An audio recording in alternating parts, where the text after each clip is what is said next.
You'll just give me a sec. Okay, we good, we good, we good, we good. Hello, it's me. I'm sorry, I'm a little late. I had to use the bathroom. Because, time is weird, and time is a soup, and not to mention it's summer, so time is a hot soup. Which means it's just even worse. Hot soup. Not a fan. Exactly, it needs to be warm soup. It needs to be warm soup.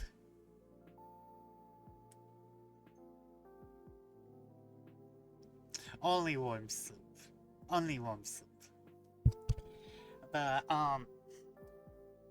honestly, I'm not a same. Kind of same. When I like soup, it is usually full of things to the point where I call it a stew. Like, I'm not big on soup, but like, chowder, stew, very good. Soup, kinda iffy. This is soup slander. To be fair, I had some tomato basil soup the other day. However, calling it soup is kind of a lie because I put in sun-dried tomato chicken pieces and I threw in some cheese and, so it wasn't soup anymore. It was something. Because I was like, okay, let me throw in some chicken, let me throw in some cheese. It kind of became like, it was more of a, by the time I was finished, it was like kind of more of a bolognese. Ah yes, let me just eat this chicken bolognese. This is bolognese now, this is no longer tomato basil soup. Also, we're going to be starting at 9, or well, whenever, you know, I feel like starting up reading the creepypasta. But, I know it's gonna be a short stream,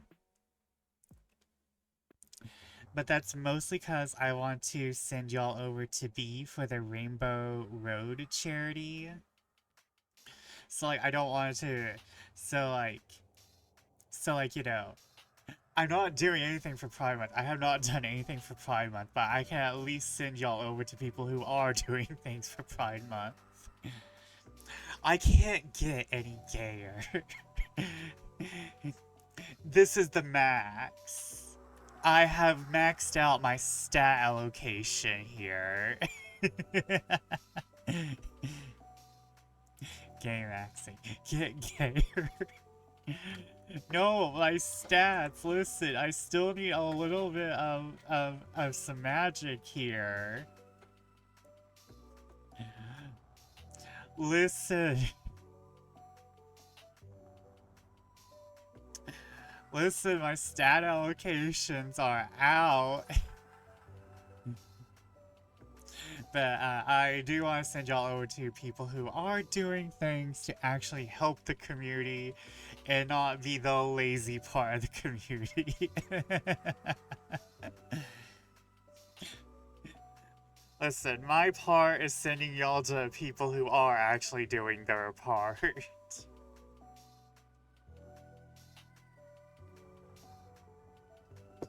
My part is sending y'all to people who are actually doing their part.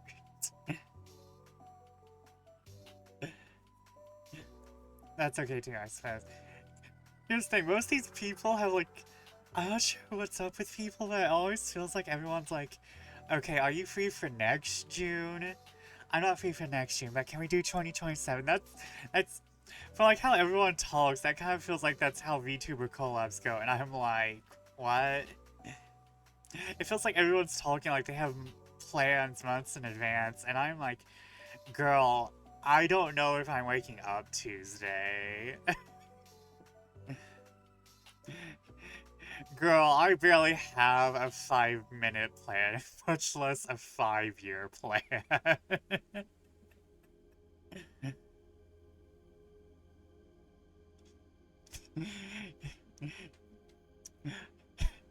You gotta wake up. No, bed too comfy. Bed too comfy. Bed too comfy, don't get me out.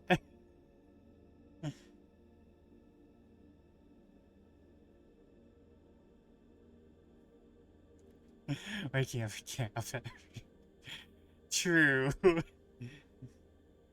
Listen, it's June, my dark humor is out. It's June, my dark humor is out. Bad coping mechanisms. The good coping mechanisms are out. The bad coping mechanisms are in.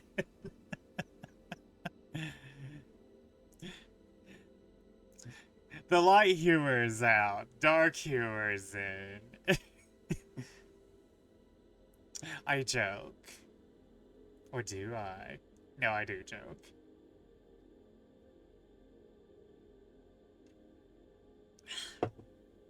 Humor darker than my coffee. Listen, I have to get through June and July and August somehow.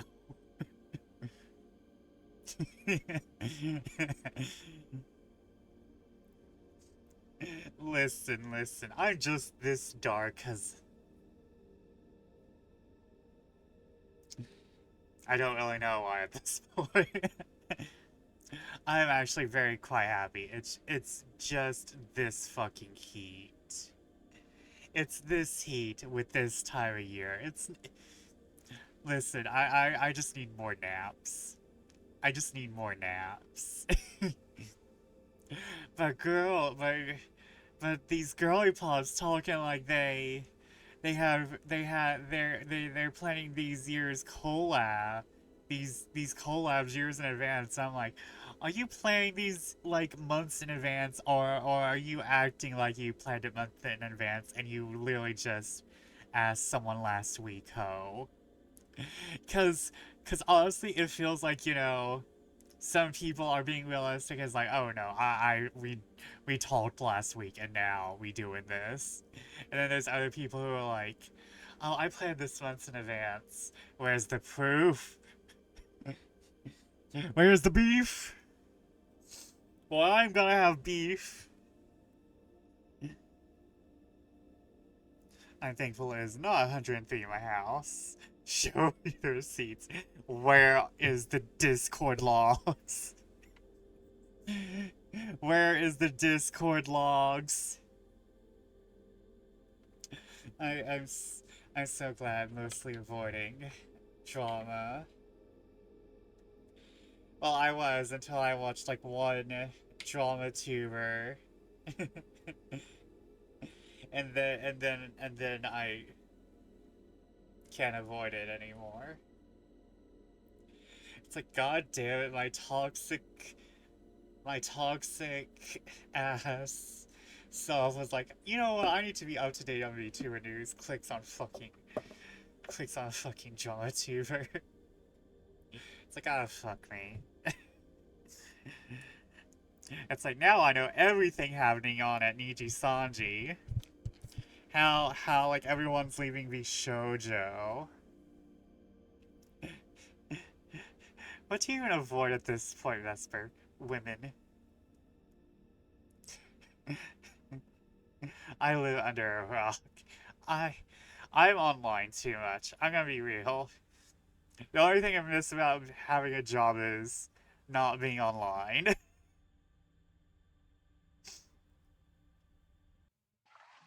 I have no life. Okay, I have... Okay. I will copy this and paste it in the... Just on the places you are, I guess. Yeah, I'm in, like, the Jerry Springer parts of VTubing.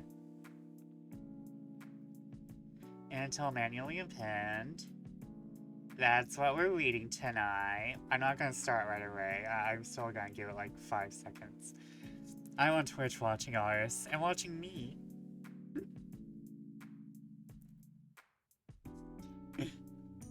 5 seconds. 5 minutes, 5 seconds. Time is a hot soup. And we're all about soup slander.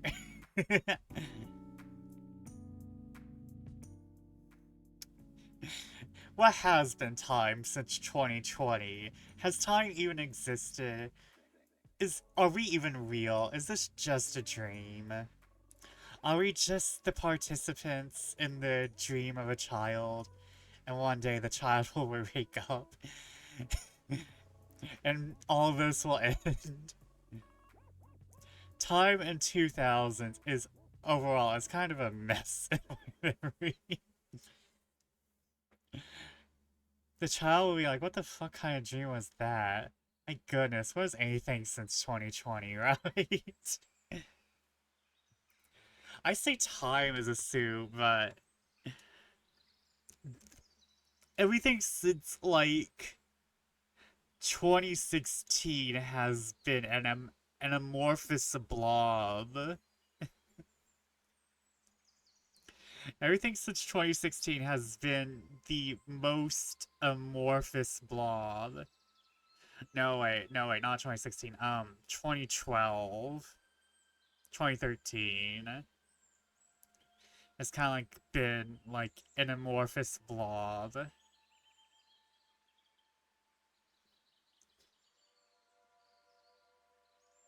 Everything after that is kind of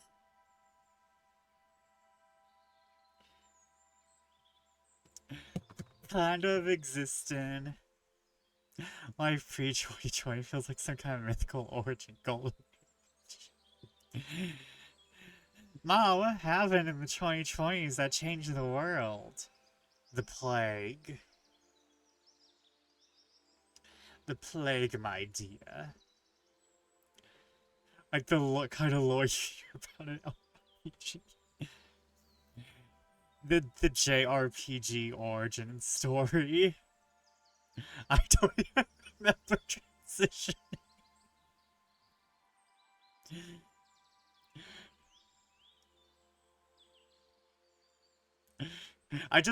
It's like I just woke up as a dude one day. I achieved my dream one day. I achieved it one day. I just woke up and was cool. I woke up and I was just a dude.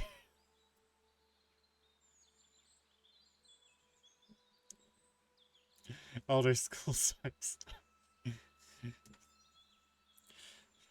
Maybe one day I'll wake up as an eldritch abomination.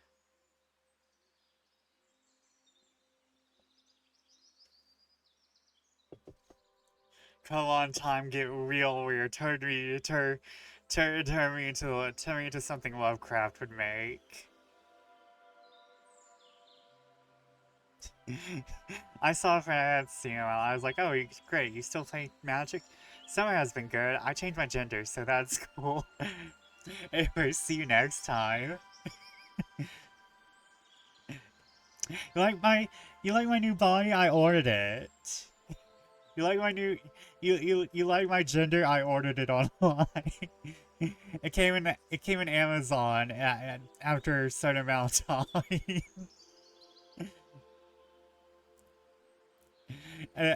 I got time is weird shipping. It was free. I just didn't know when it was gonna hit.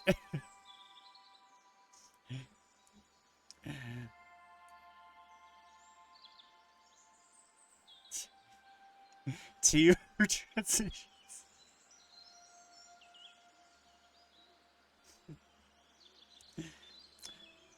Discord chat was like, have you tried using he/him programs? Have you tried being programmed to he/him?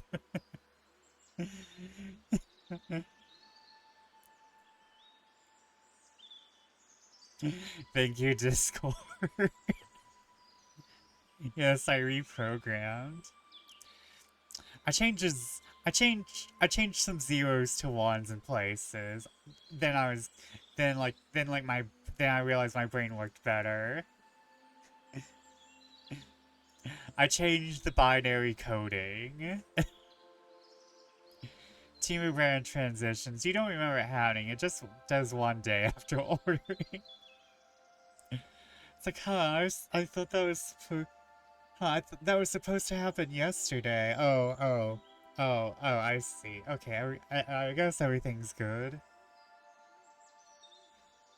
Voice could be deeper.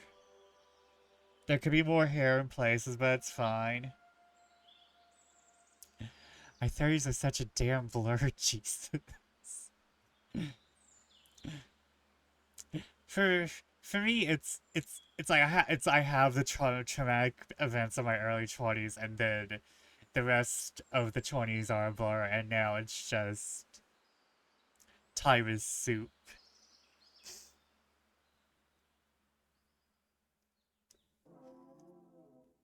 Time to make some solid memories. Maybe I can move to Japan, and that can be something, you know, solid and foundational. We had the early 20s trauma, then we had the COVID trauma, and now we just have general trauma. That's probably why we can't remember shit. We just need to forget it so we can get through it. There's going to be a bunch of old people in like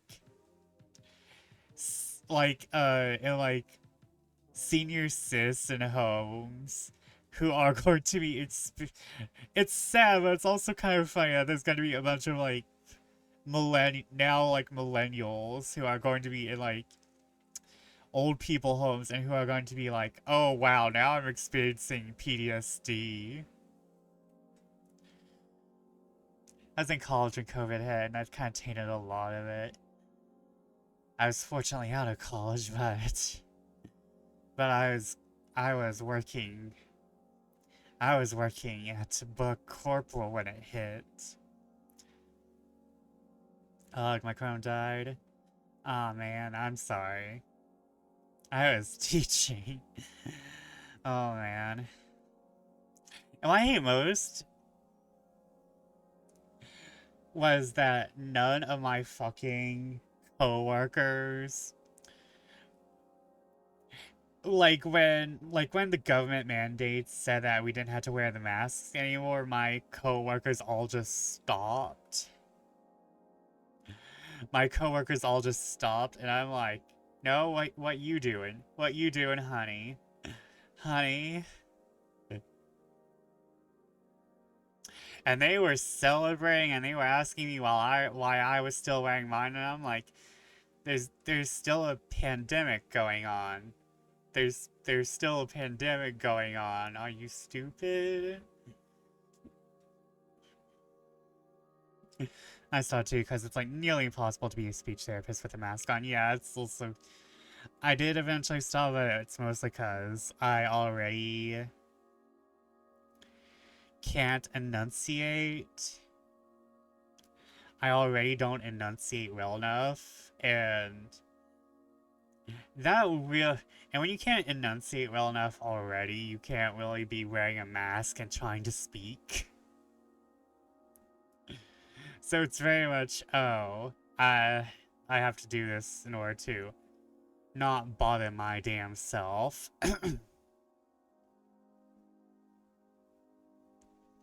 Plus, eventually no one could hear me, so I had to take the mask off so they'd hear me, yeah. Yeah, no, I'd probably go wear one if I ever went out to a concert, or if I went to a con again. Both of which I hope to do. People started getting weird about at one point, why are you wearing that mask? Um, there's a fucking disease, ma'am. And what's very funny is that around cold and flu season in Japan, when it's cold and flu season in Japan, you'll see everyone wearing masks. So it's kind of like, you know, this is very much individualistic, very... I don't want to get political, but we already are, but it's very American behavior to be like, no, don't make me wear a mask. I don't want to care about other people. It's like, okay, I guess I'm starting to realize maybe building an entire country around being individuals was not the best idea. Not to sound like I want there to be the great destruction of free will,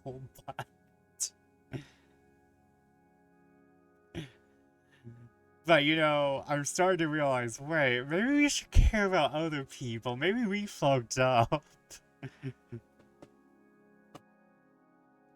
I think we kind of fucked up somewhere. Fortunately, it kind of looks like this country's about to get destroyed by the end of the year, so... maybe soon. Maybe soon. The fact that customers all got hung up on the fact that I had a mask was annoying. Like, my coworkers all wore masks, but the customers would get weird about it. Yep, still, that's how I feel. Everything's fine. I'm sure we'll survive, maybe, probably. There's a meme for this. There's a meme for this. I only have, like, the Trial of Hearts version, though, I think.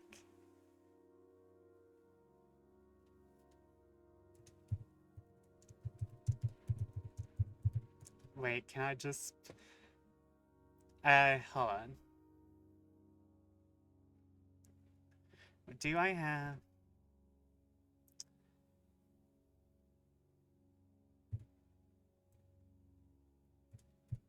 I had a meme. My ASMR typing from Opera.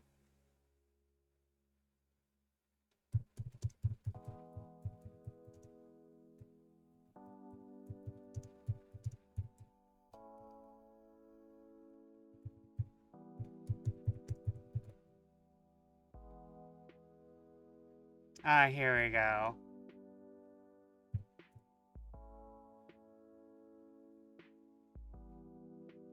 Wait, the previous one had it better. Okay, hold on. View file, okay. Just open image, a new tab.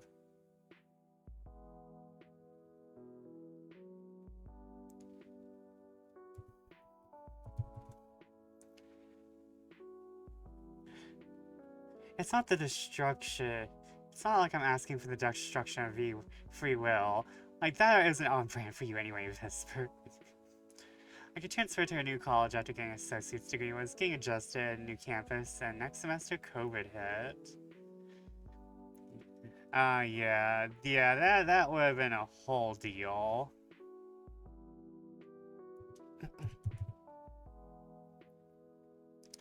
Collapse.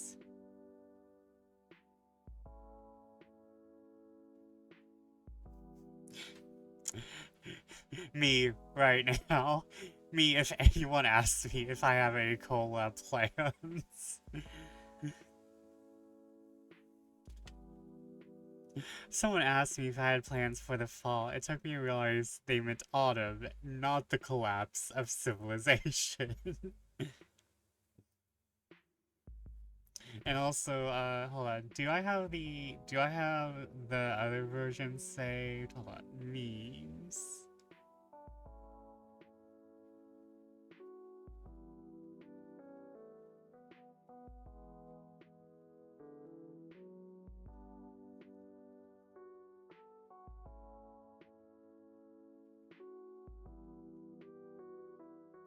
I need to take some memes for Trial of Hearts.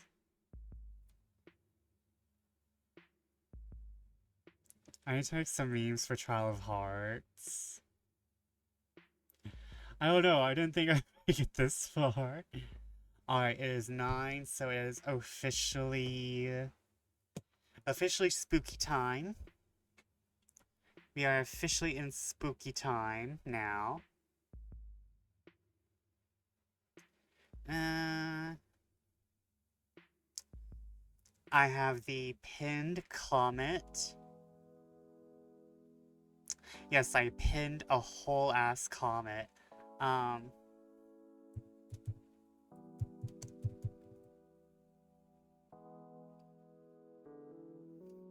Let's escape spooky real life for,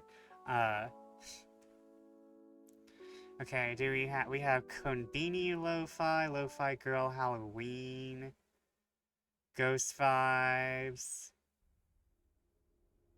Actually, you know what? No, let's hit up my man Aurora Heaven. We talking some liminal spooky shit. Well, let's see here. Nobody. Okay, we don't want the Tropicore playlist. Back to 1999. No. Lost to 1997. Backrooms 2002.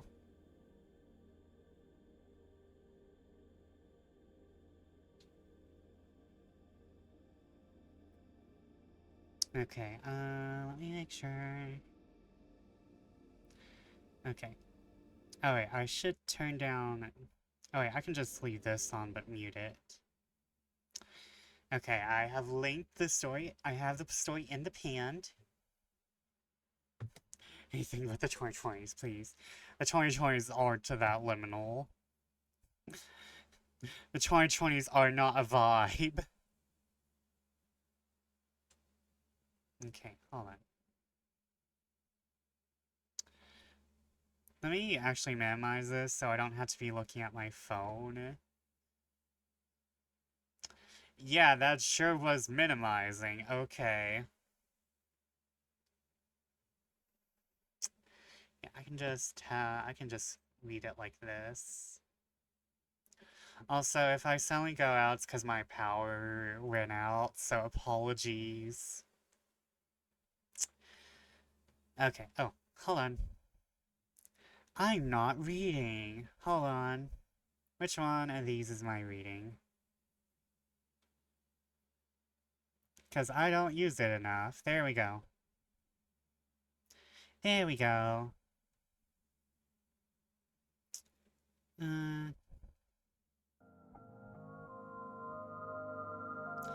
Oh god, that's too much. That's too much for my ears.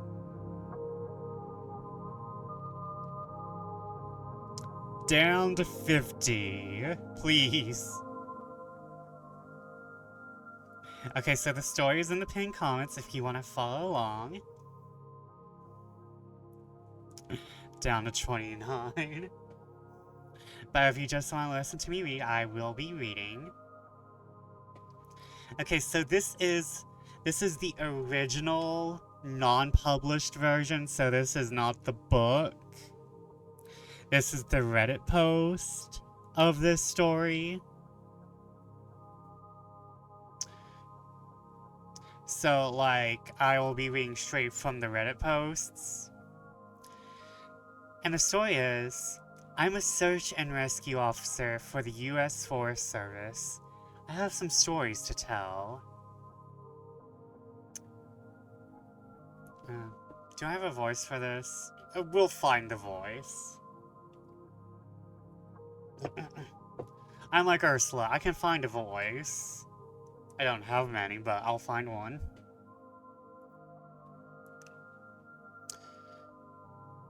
I wasn't sure where else to post these stories, so I figured I'd share them here. I've been a search and rescue officer for a few years now. Along the way, I've seen some things I think you guys will be interested in. Have a pretty good track record for finding missing people. Most of the time they just wander off the path or slip down a small cliff, and they can't find their way back. A majority of them have heard the old stay where you are thing and they don't wander far. I've had 2 cases where that didn't happen. Both bother me a lot. I use them as motivation to search even harder on the missing persons cases I get called in on. First was a little boy who was out berry picking with his parents. He and his sister were together, and both of them went missing around the same time. Their parents lost sight of them for a few seconds, and in that time, both the kids apparently wandered off. When their parents couldn't find them, they called us, and we came to search the area. We found the daughter pretty quickly, and when we asked where her brother was, she told us he'd been taken away by the Bear Man. She said he gave her berries and told her to stay quiet, that he wanted to play with her brother for a while. Last time she saw of her brother, he was riding on the shoulders of the Bear Man and seemed calm.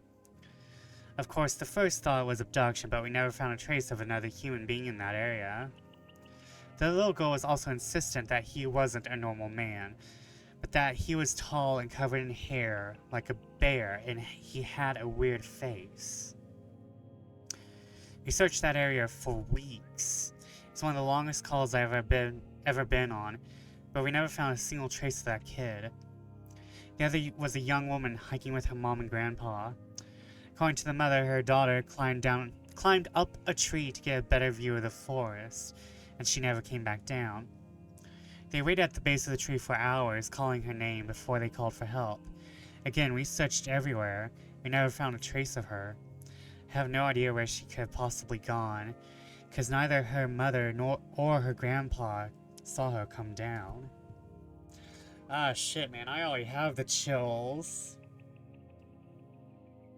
Oh, I got the goose pimples.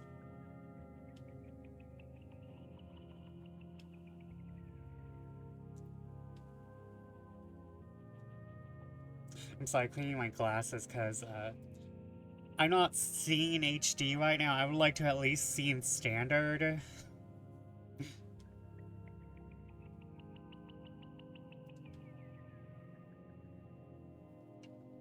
Ah, there we go. Thank you. We're back to 1080p.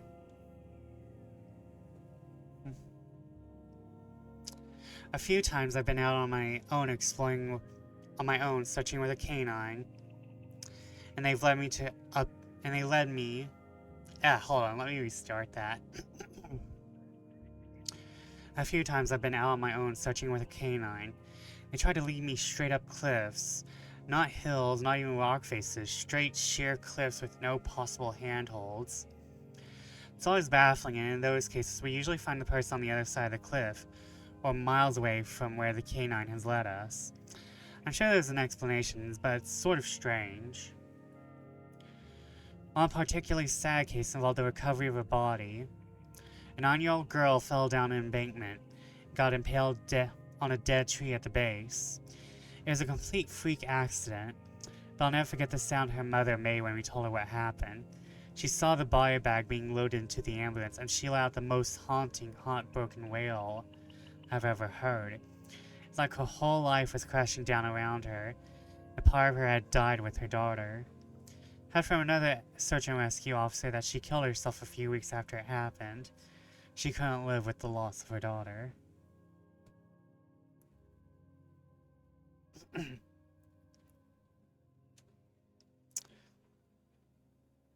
I was teamed up with another search and rescue officer because we received reports of bears in the area.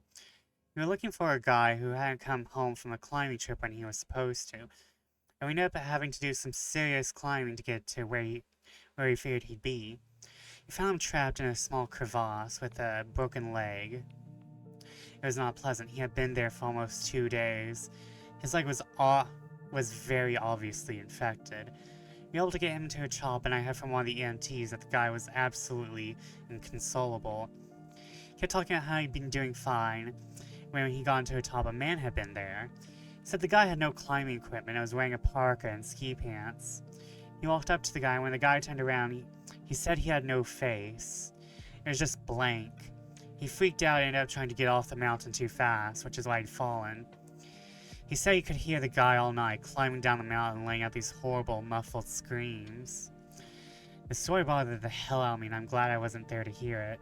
There was me, no face, screaming into the void.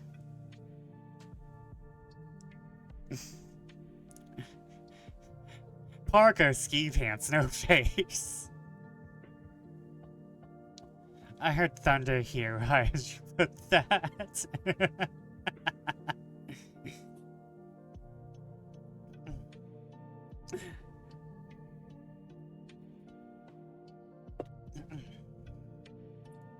That was me.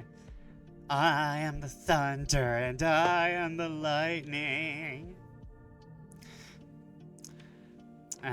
I will continue. One of the scariest things I've ever had happen to me involved the search for a young woman who had gotten separated from her hiking group. We were out until late at night because the dogs had picked up her scent. When we found her, she was curled under a large rotted log. She was missing her shoes and pack, and she was clearly in shock. She didn't have any injuries, and we were able to get her to walk with us back to base ops. Along the way, she kept looking behind us and asking us why that big man with black eyes was following us. We couldn't see anyone, so we wrote it off as some weird symptom of shock, but the closer we got to base, the more agitated this woman got. She kept asking me to tell him to stop making faces at her. At one point, she stopped and turned around and started yelling into the forest, saying that she wanted him to leave her alone. She wasn't going to go with him, she said, and she wouldn't give us to him. We finally got her to keep moving, but we started hearing these weird noises coming from all around us. It's almost like coughing, but more rhythmic and deeper. It's almost insect-like. I don't really know how else to describe it. And we're within sight of base ops. The woman turns to me and her eyes about as wide as I can imagine a human can open them. She touches my shoulder and says, "He says to tell you to speed up. He doesn't like looking at the scar on your neck." I have a very small scar on the base of my neck that's mostly hidden under my collar. I had no idea how this woman saw it. Right after she says it, I hear that weird coughing right in my ear. And I just about jumped out my skin. I hustled her to ops, trying not to show how freaked out I was. I have to say, I was really happy when we left the area that night.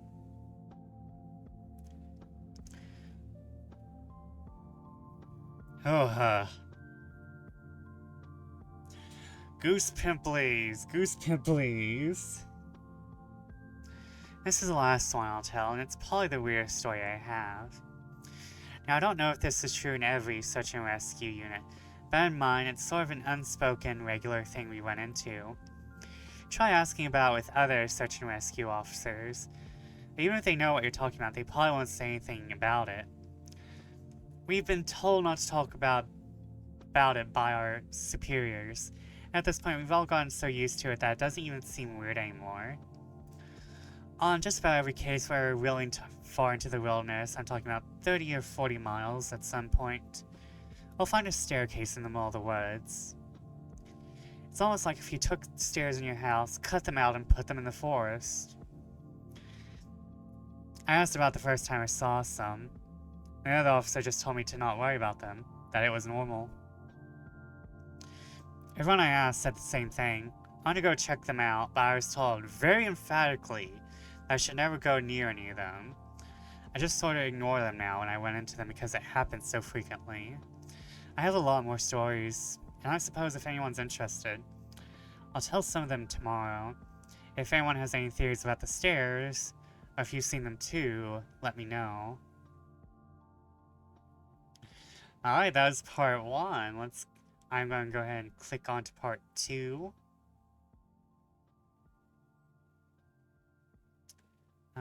Unpin. And I will go ahead and put on... I've gone looking for stairs in the woods, but never find any. I'm not sure if the stairs in the woods are a real thing. But... one thing I really do enjoy is that,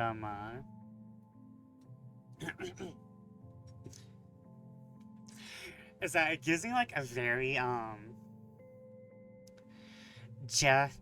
there's, like, a certain J-horror aesthetic that I've never really seen entirely touched by Western horror makers, but I definitely do feel like there's a lot of that Japanese horror spirit in creepypastas. And there's very much, like, there is something that is not touched by big Western AAA horror people that I think is just very well encapsulated in creepypastas. Because, like, Staircases in the words. I don't know why, but that just seems. I don't want to call it. It seems so Japanese, but it seems very like adjacent to something you'd see in Japanese horror, like this melding of modernity and spirits. This melding of modernity and nature and horror. Problem I have with writing creepypastas, I always want to make it silly. I stopped calling a lot of them creepypastas because a lot of them are just horror. A lot of them are just horror. It's not even creepypasta anymore. It's just like, you know, this is just your style of horror. I tried to write that and turns out it escalated all the buttons. To be fair, you can't really have a story around stairs in the woods. There still has to be like, you know, a general thing happening. I do like that modern writing has definitely evolved out of the usual, oh, here's the build-up, here's the climax, here's the resolution. No, instead you got like event recounts and some stories are just outright vibes. And I'm taking off my shirt because it's fucking hot.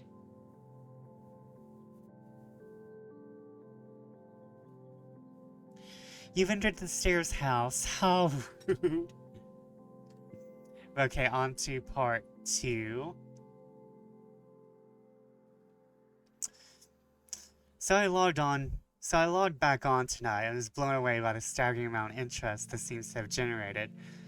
First off, I'll address a few things you guys have brought up. There's been an overwhelming amount of people mentioning the similarity between some of my stories and those of David Paulides. I assure you I'm not trying to rip him off in any way. I've got nothing but respect for the guy. It's actually what inspired me to write this, because I can verify a lot of things he talks about. We do have a lot of these strange missing persons cases, and most of the time they aren't solved. Either that, or we find them in places they have no business being. I personally haven't been on many calls like that, but I'll share a few that I've seen. The story my friend told me that relates to this. There was a lot of feedback on the stairs, so I'll touch on that briefly here, and I'll also include a story. They come in a variety of shapes, sizes, styles, and conditions. Some are pretty dilapidated, just ruins. Others are brand new.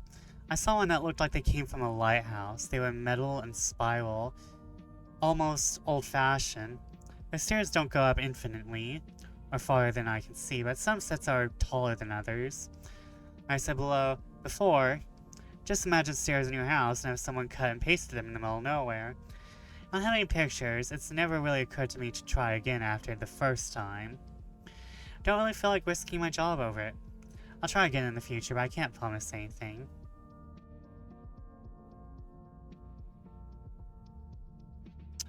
A few people expressed confusion about the guy who ran into the man with no face. Just to clarify, when the climber ascended and reached the top of this peak, he saw another man in a parka and ski pants. This was the man with no face. Sorry for the confusing wording of that story. I'll try to avoid that in the future. Alright, on to the news stories. Okay. Oh, this one's a biggin. We got some biggins.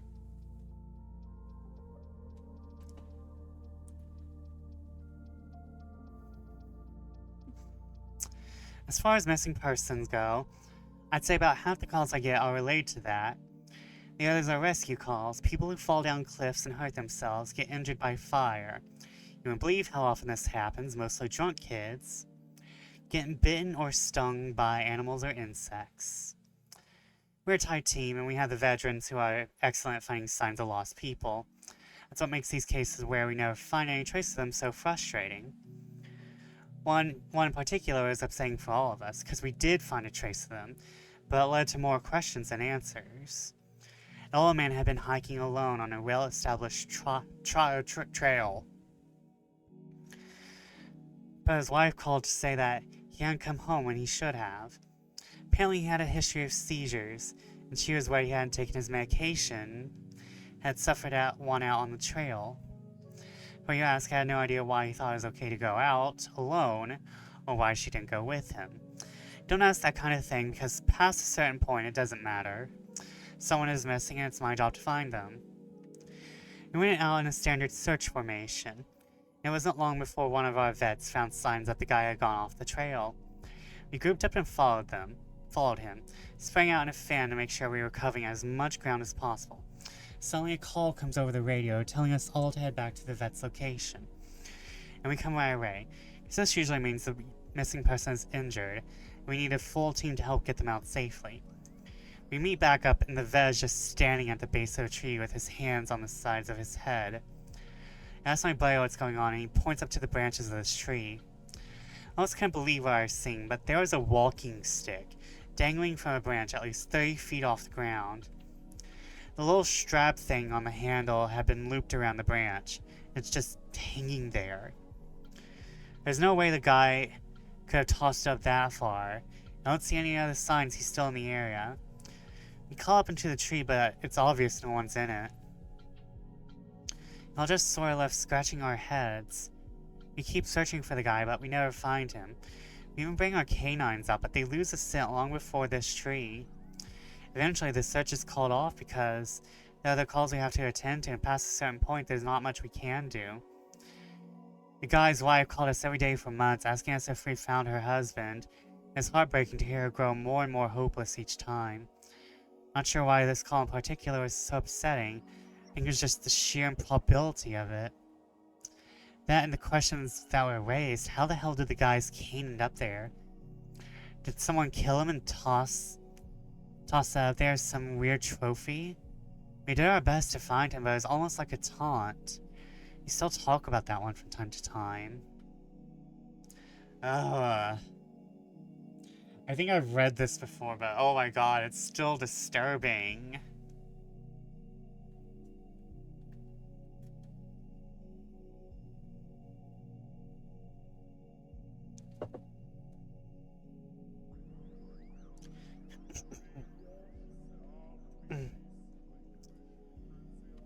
Missing kids are always the most heartbreaking. Doesn't matter what circumstances they go missing under, it's never easy.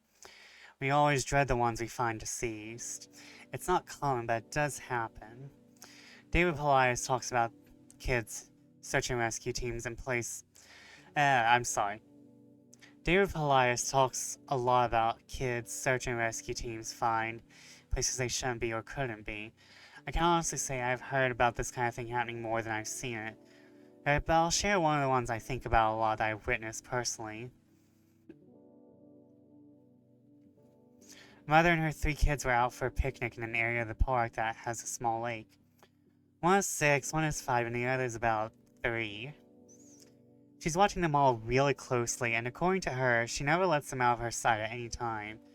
She never saw anyone else in the area either, which is important. She packs her stuff, and they start to head back to the parking area. Now, this lake is only about 2 miles into the woods, and it's on a very clearly established trail. It's almost impossible to get lost skiing from the parking area to it, unless you're deliberately going off the path like an imbecile. Her kids are walking in front of her when she hears what sounds like someone coming up the path behind her. She turns around and in 4 or so seconds she's not looking. Her 5-year-old son vanishes. She figures he stepped off the trail to pee or something. She asks her other 2 where he went. They both tell her that a big man with a scary face came out of the woods next to him, took the kid's hand, and led him into the trees. The 2 remaining kids don't seem upset. In fact, she says later that it seems like they've been drugged. The sort of space seemed fuzzy, so of course she freaks out, starts looking frantically in the area for her kid. She's screaming his name and says at one point she thinks she heard him answer her. Now, obviously, she can't go blindly running into the woods. She's got the other 2 kids, so she calls the police and they send us out immediately. We respond and we start the search for him. Over the course of this search, which spans miles, we never find a single trace of the kid. Canines can't pick up any scent. We don't find any clothing or broken bushes or really anything that could signify a child being there. Of course, there's suspicion about the mother for a while, but it's pretty clear she's completely destroyed by the whole thing. We looked for this kid for weeks with a lot of volunteer help, but eventually this search peters out and we have to move on. The volunteers keep searching though, and one day we get a call on the radio letting us know that a body had been found and needs to be recovered. They tell us the location and none of us can believe it. We figure it has to be a different kid, but we go out there, about 15 miles from the site where he vanished, and sure enough we find the body of the kid we've been looking for.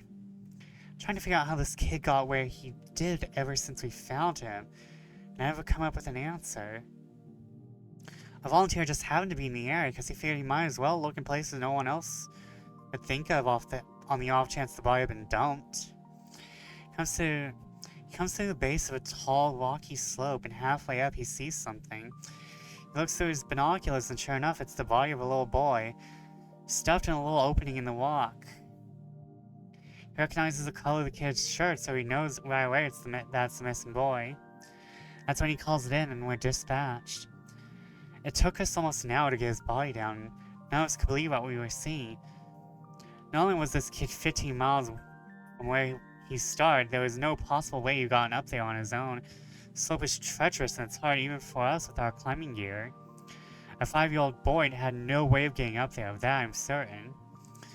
Not only that, but the kid doesn't have a scratch on him. His shoes are gone, but his feet aren't damaged or dirty. So it's as if an animal dragged him up there. From what we can tell, he hasn't been dead that long. He's been out there over a month by that point. It looked like he had only been dead for at most a day or two. The whole thing was unbelievably strange and one of the most disconcerting calls I've ever been on. We found out later that the coroner determined the kid died from exposure. He'd frozen to death, probably late at night the 2 days before we found him. There were no suspects and no answers. Today it's one of the weirdest things I've ever seen.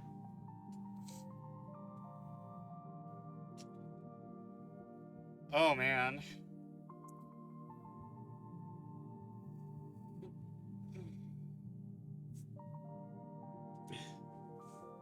Here's the Hawk cryptid. Tony Hawk.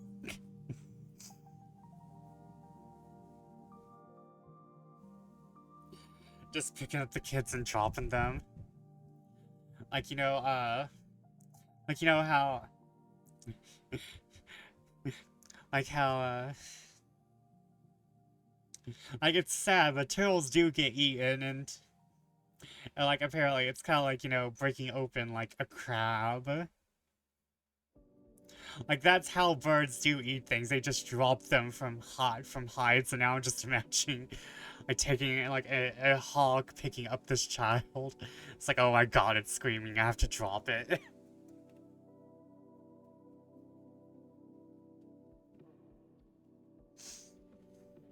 Ew, it's screaming, it's still alive, I have to drop it.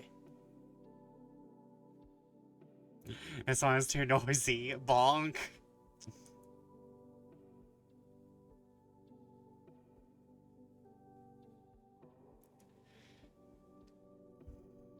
Oh wait, I was supposed...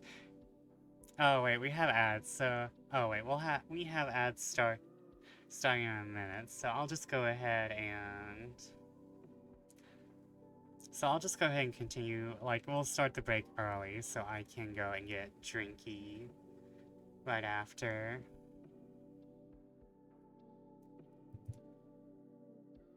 I forgot to say that I'm live on Blue Sky again. Let me go ahead and do that.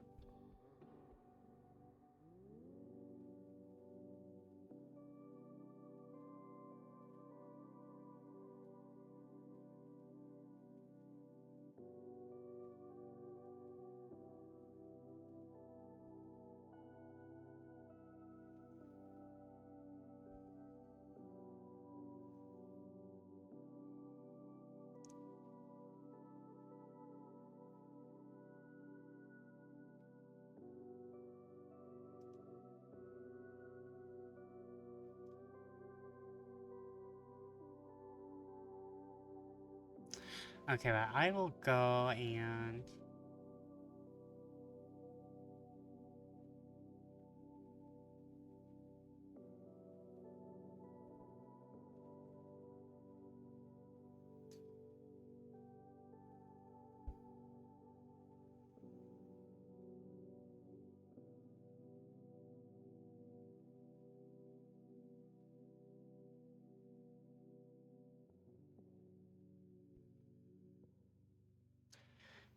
Yeah, let me go get water. I will actually send us to the BRB screen.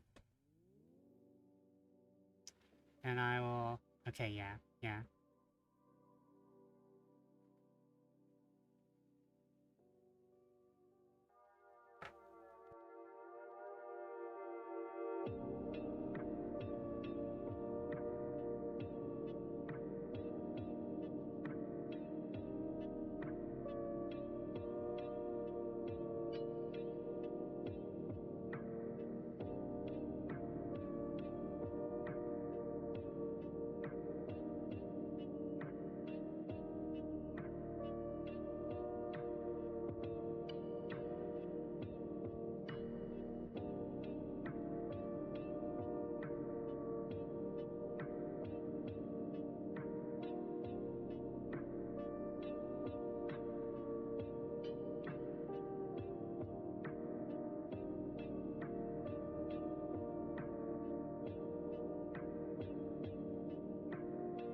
Oh, I'm back right on time.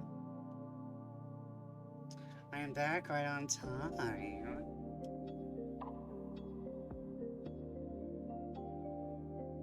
Well, for most people, I know that ads can start at different places for some people.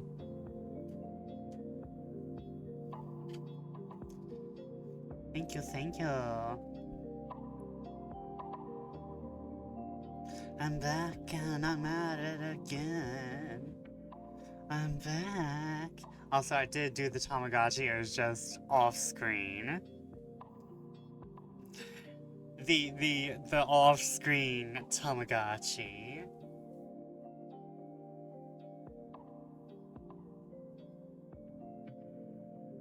Okay, where is my...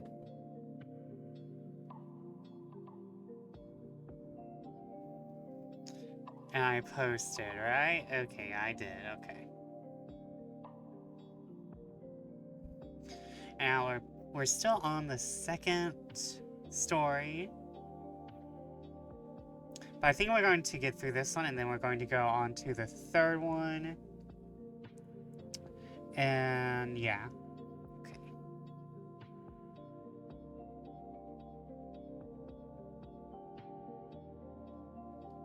And then I think, depending on how much time we have after the third one, I'll toss y'all over to B.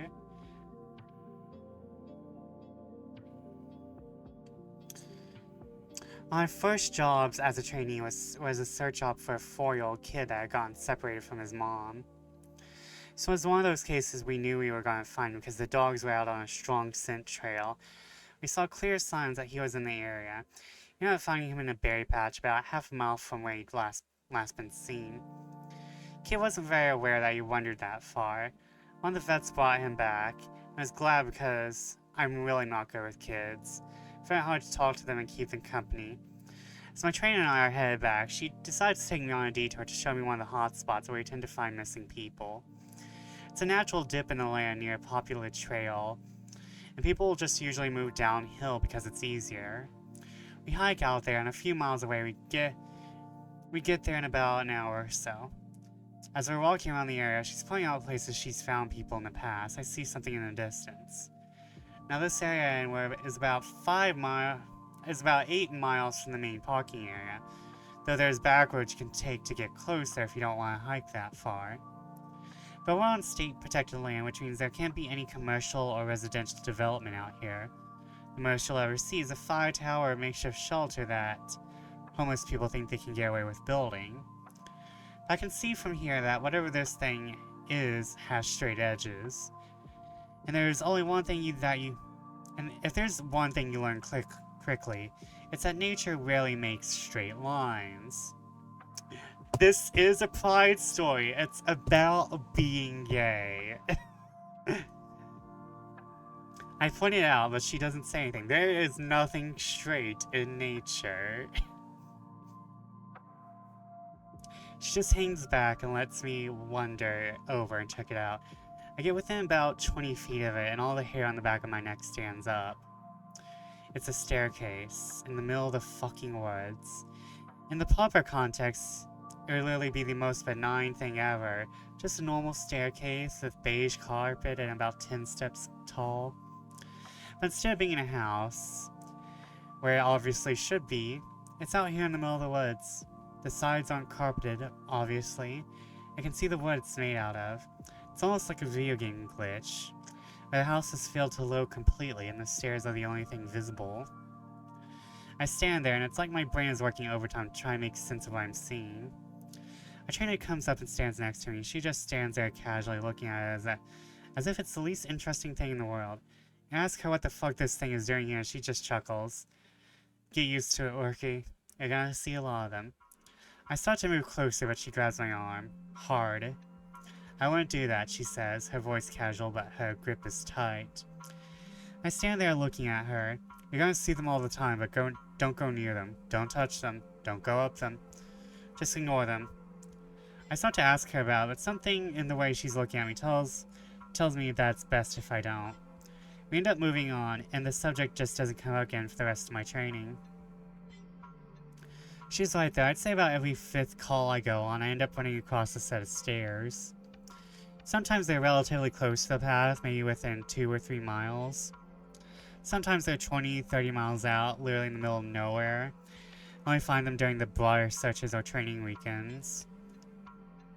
They're usually in good condition, but sometimes it looks like they've been out there for miles. All different kinds, all different sizes. The biggest I ever saw looked like they came out of a turn-of-the-century mansion, and were at least 10 feet wide, with steps leading up at least 15 or 20 feet. I tried talking about it with people, but they just give me the same response my trainer did. It's normal. Don't worry about it. They're not a big deal. But don't go close to them or up them. When trainees ask me about it now, I give them the same response. I don't really know what else to tell them. I'm really hoping one day to get a better answer, but it hasn't happened yet. It's kind of bad that the stairs aren't the most creepy thing. I'm more creeped out by the bear man right now. It's like, oh yeah, there's just stairs in the woods. We don't talk about them. We don't speak about them. Don't go the fuck up them, though. Don't take that stairway. I don't think it leads to heaven. I don't think it leads to hell, but I don't want to know where it leads.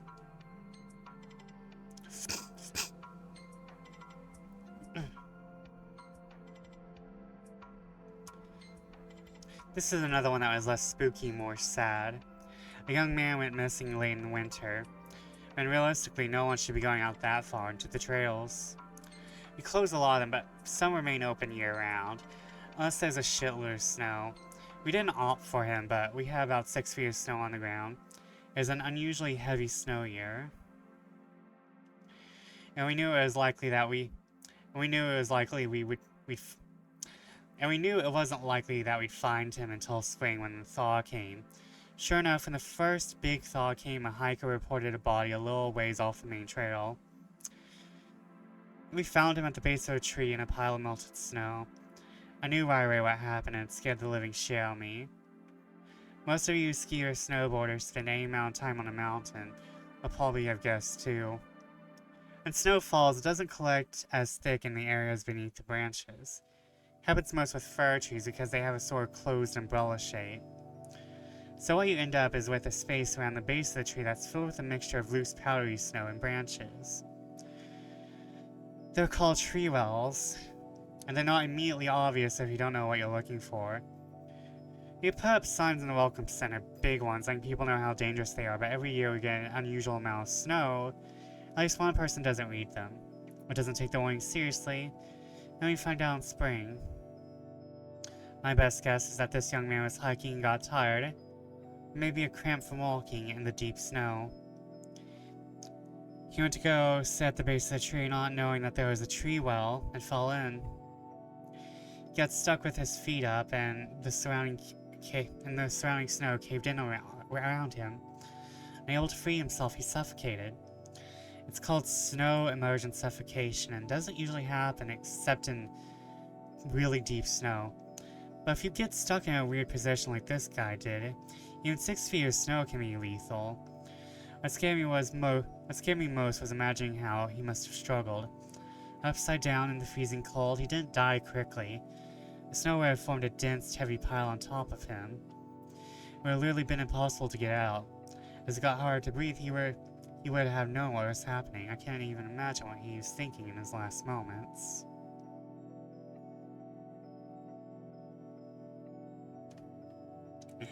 And fucking sad. I'm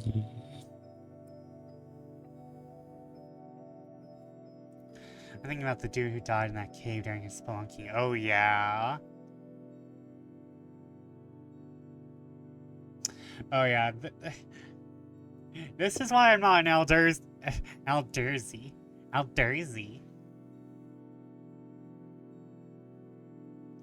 There was a story I heard of someone getting stuck behind the shelves or something at their work. This is what that made me think of. Oh god. You're not even safe inside.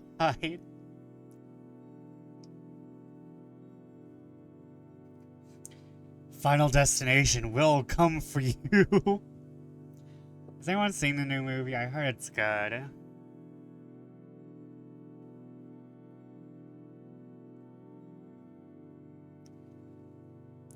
I have not. I was not expecting another movie. I was expecting Final Destination to have died. Ironically. I was expecting Final Destination to have hit its own Final Destination. A lot of my less outdoorsy friends want to know if I've ever seen the Goat Man while I was out on calls. Unfortunately, or I guess fortunately, never had anything quite like that happen. Guess the closest was the whole black-eyed man thing. But I didn't see anything. However, there was one call where had something kind of similar happen. But I'm not willing to chalk it up to the Goat Man. Got a report that an older woman had fainted along one of the trails. Needed assistance getting back down to the main area. We hike up to where she's at, and her husband is just beside himself. He runs, well, I guess more jogs, to us and tells us that he was a little ways off the trail looking at something when his wife starts screaming behind him. He runs back to her and she's passed out on the trail. We get on a backboard and as we're getting her down to the Welcome Center, she comes to and starts screaming again. I calm her down and ask her what's happened. I can't remember verbatim what she said, but essentially what happened was this. She had been waiting for her husband when she started hearing this really strange sound. She said it sounded sort of like a cat, but it was off somehow, and she couldn't quite figure out why. She went a little ahead trying to hear it better, and it sounded like it was coming closer. She said the closer it got, the more uneasy she was. till she finally figured out what was wrong. I do remember this next part because it's so weird. I don't think I could forget it if I tried. It wasn't a cat. It was a man saying the word meow over and over. Just meow, meow, meow. But it wasn't a man. It couldn't have been. Because I never heard a man make his voice buzz like that. I thought my hearing aid was going out, but it wasn't. I adjusted it and it still sounded fuzzy. It was awful. He was coming closer, but I couldn't see him. The closer he got, the more scared I was. Last thing I remember was the shape coming out of the trees. I guess that's when I fainted. God, Tia? He went to his job and fell behind a shelf or a giant refrigerator and died there.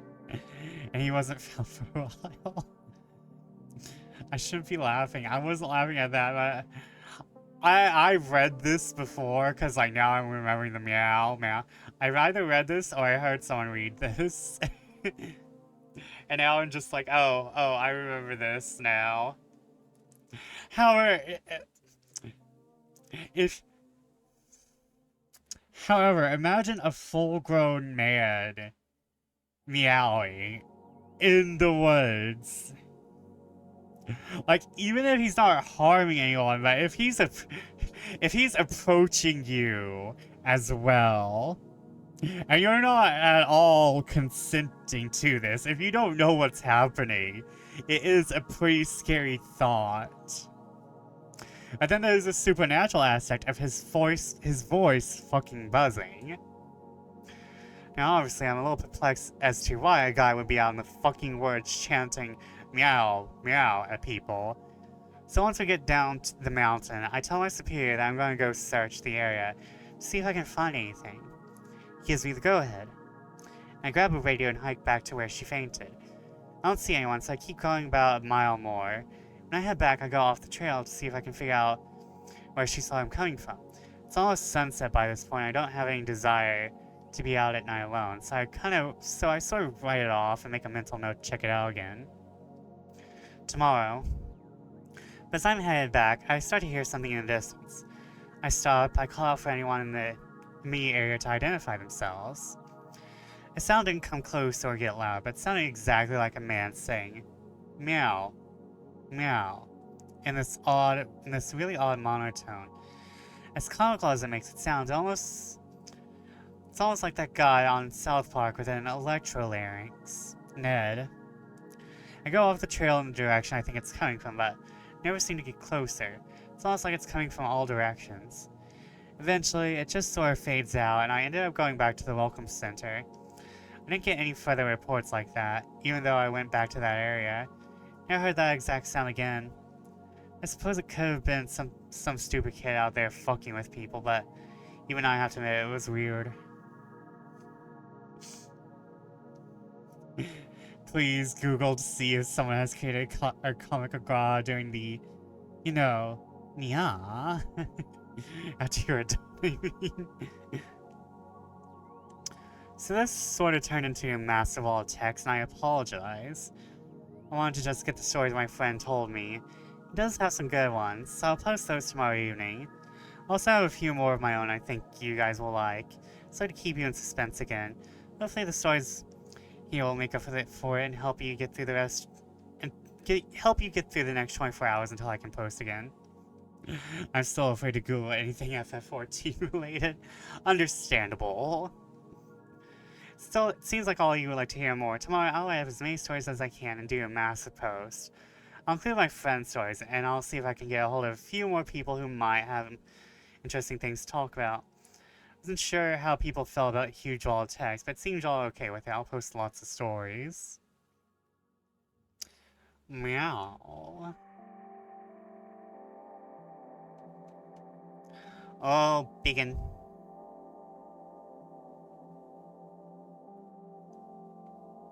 You know, yeah, threateningly.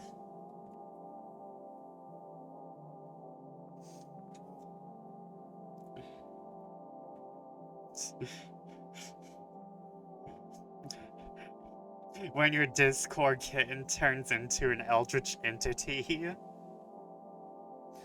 when your Discord kitten turns into an eldritch entity, eldritch forest entity.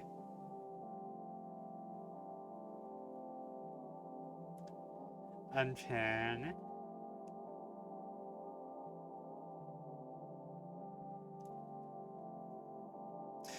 This is what happens when you don't give your Discord kitten enough attention. They go out into the woods and act like fucked up little creatures.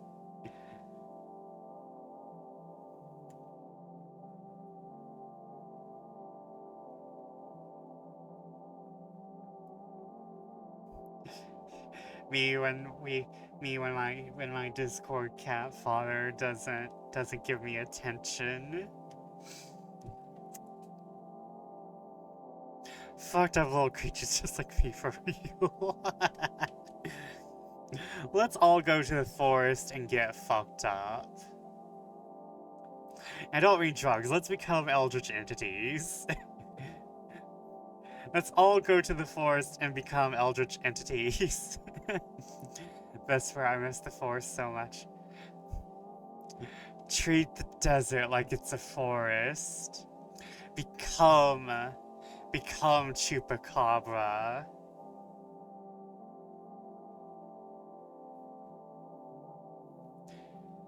Become the fucked up little forest creature, but with cactuses.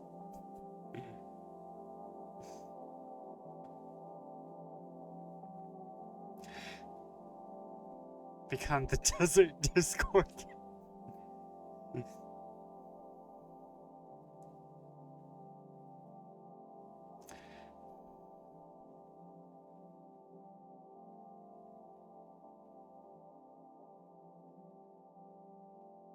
In Tucson, it might not be so weird to see an adult man in the desert meowing. It's a pretty odd city.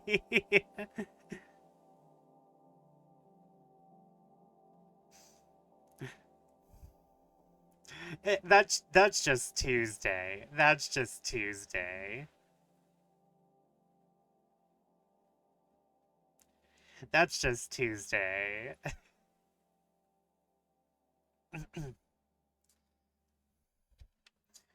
Well, once again, you guys have blown me away. This is part 3, by the way. There's staggering amount of responses to my stories. There's no way I can respond to each of you individually. So I'm going to address some common theories again, and then move on to the stories. I'm going to write as many as I can think of, in addition to my friends' stories.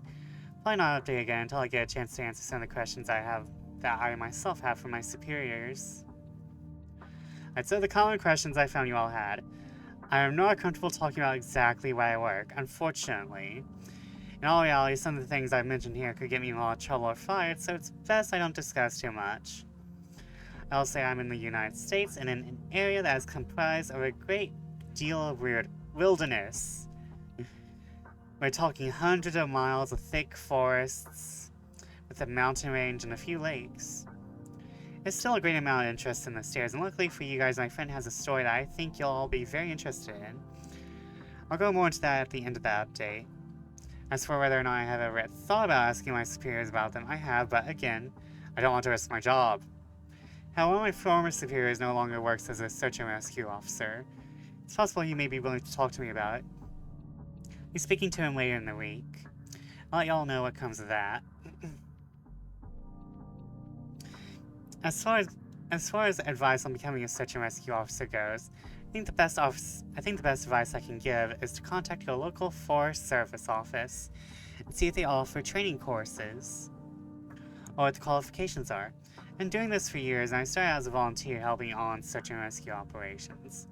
It's a great job despite the occasional tragic situations, and I wouldn't want to do anything else. Alright, let's move on to the stories. Also, if I suddenly go out, it's because of the power. If I suddenly stop streaming, it's because the power goes off, and if I suddenly stop streaming, it's fine. We're almost at 2 hours. Big storm, big storm. It's not like too bad. There is like it's mostly like thunder and lightning, so there's no wind or rain. By power, Vesper means he'll absorb the Eldritch Discord kitten powers. God damn it. Yes, I will become the eternal Discord kitten, and whoops, I accidentally opened VC face. VC face, please, please close. There we go.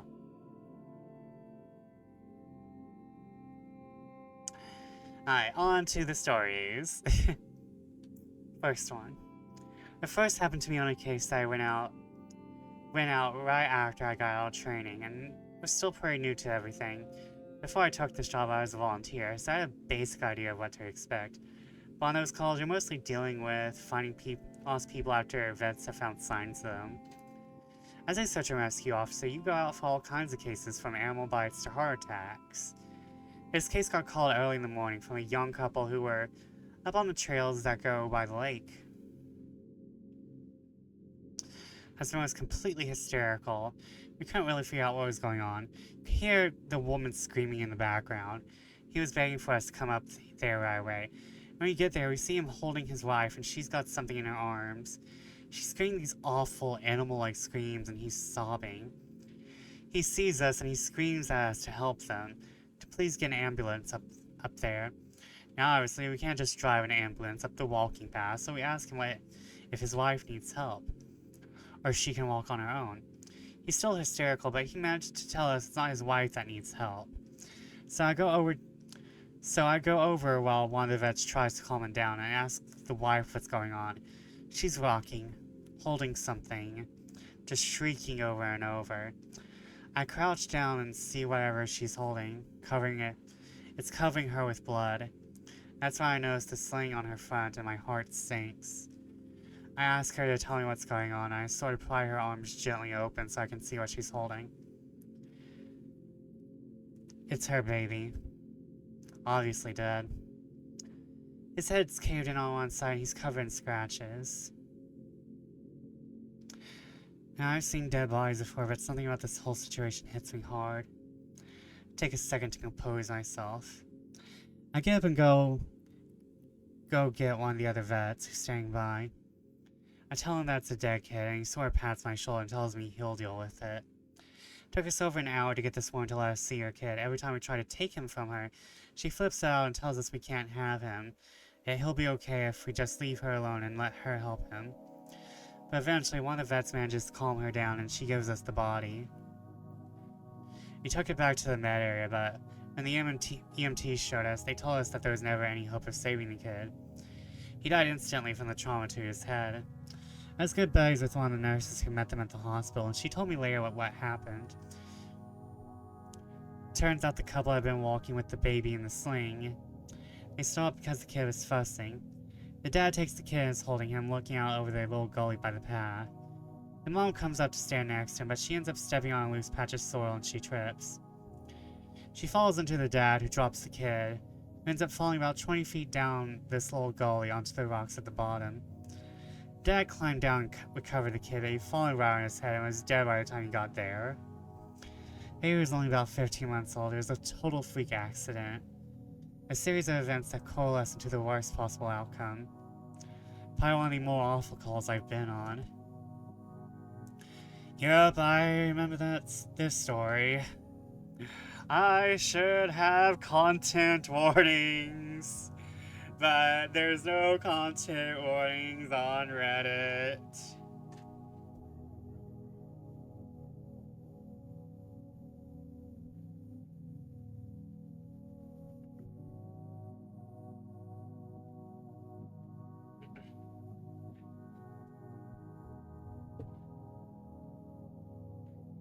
And for some reason, creepypasta writers love dead babies. I mean, to be fair, this is meant to be... This is meant to be, like, realism.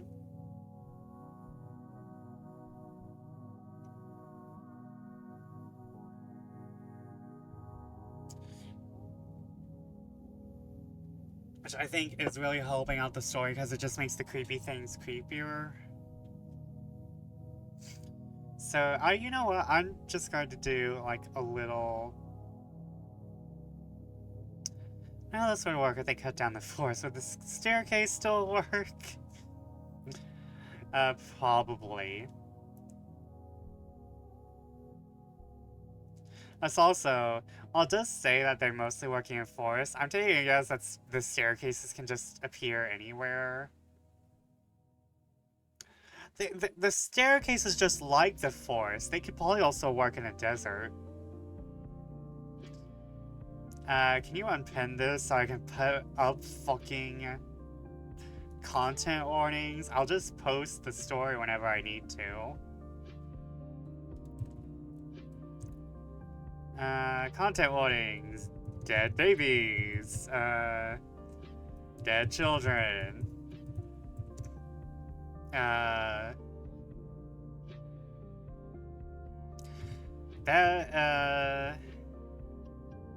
Missing.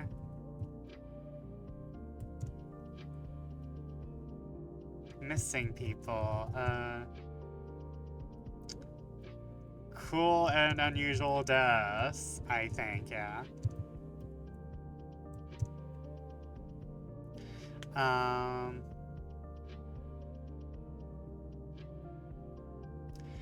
really don't want to put misplaced. I don't really want to put in misplaced staircases as a content warning. It's like dead babies, dead children, missing people, cruel and unusual deaths, and misplaced staircases? Oh, hold on. Implied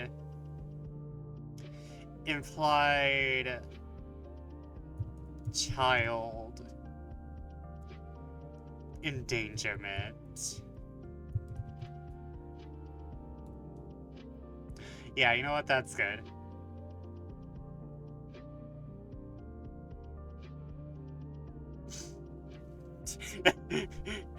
This is probably the worst thing I hope I don't get any raids. I love raids usually, but I have this giant content warning right here. That's terrible as I was having to be listening. It's the most wonderful time of the year. And you know what song was on Vesper when you read that story? The Nutcracker?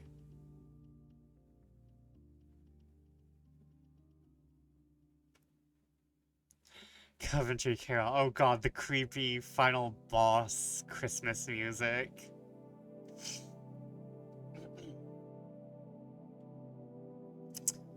On to the next story. I haven't seen a lot of animal bites in my time as a search and rescue officer. The creepy one about children getting murdered. Yep, I remember. I haven't seen a lot of animal... God damn it. Be normal, Vesper. Please, for God's sake. I haven't seen a lot of animal bites in my time as a search and rescue officer. That's because there aren't that many animals that come around the area. While there are bears in the area, they tend to stay pretty far away from people, and sightings are highly unusual. Most of the animals we see are small ones, like coyotes, raccoons, or skunks. What we do see frequently, though, are moose. And let me tell you, moose are nasty fuckers. They'll chase after anything for any reason. God help you if you get between a female and its baby.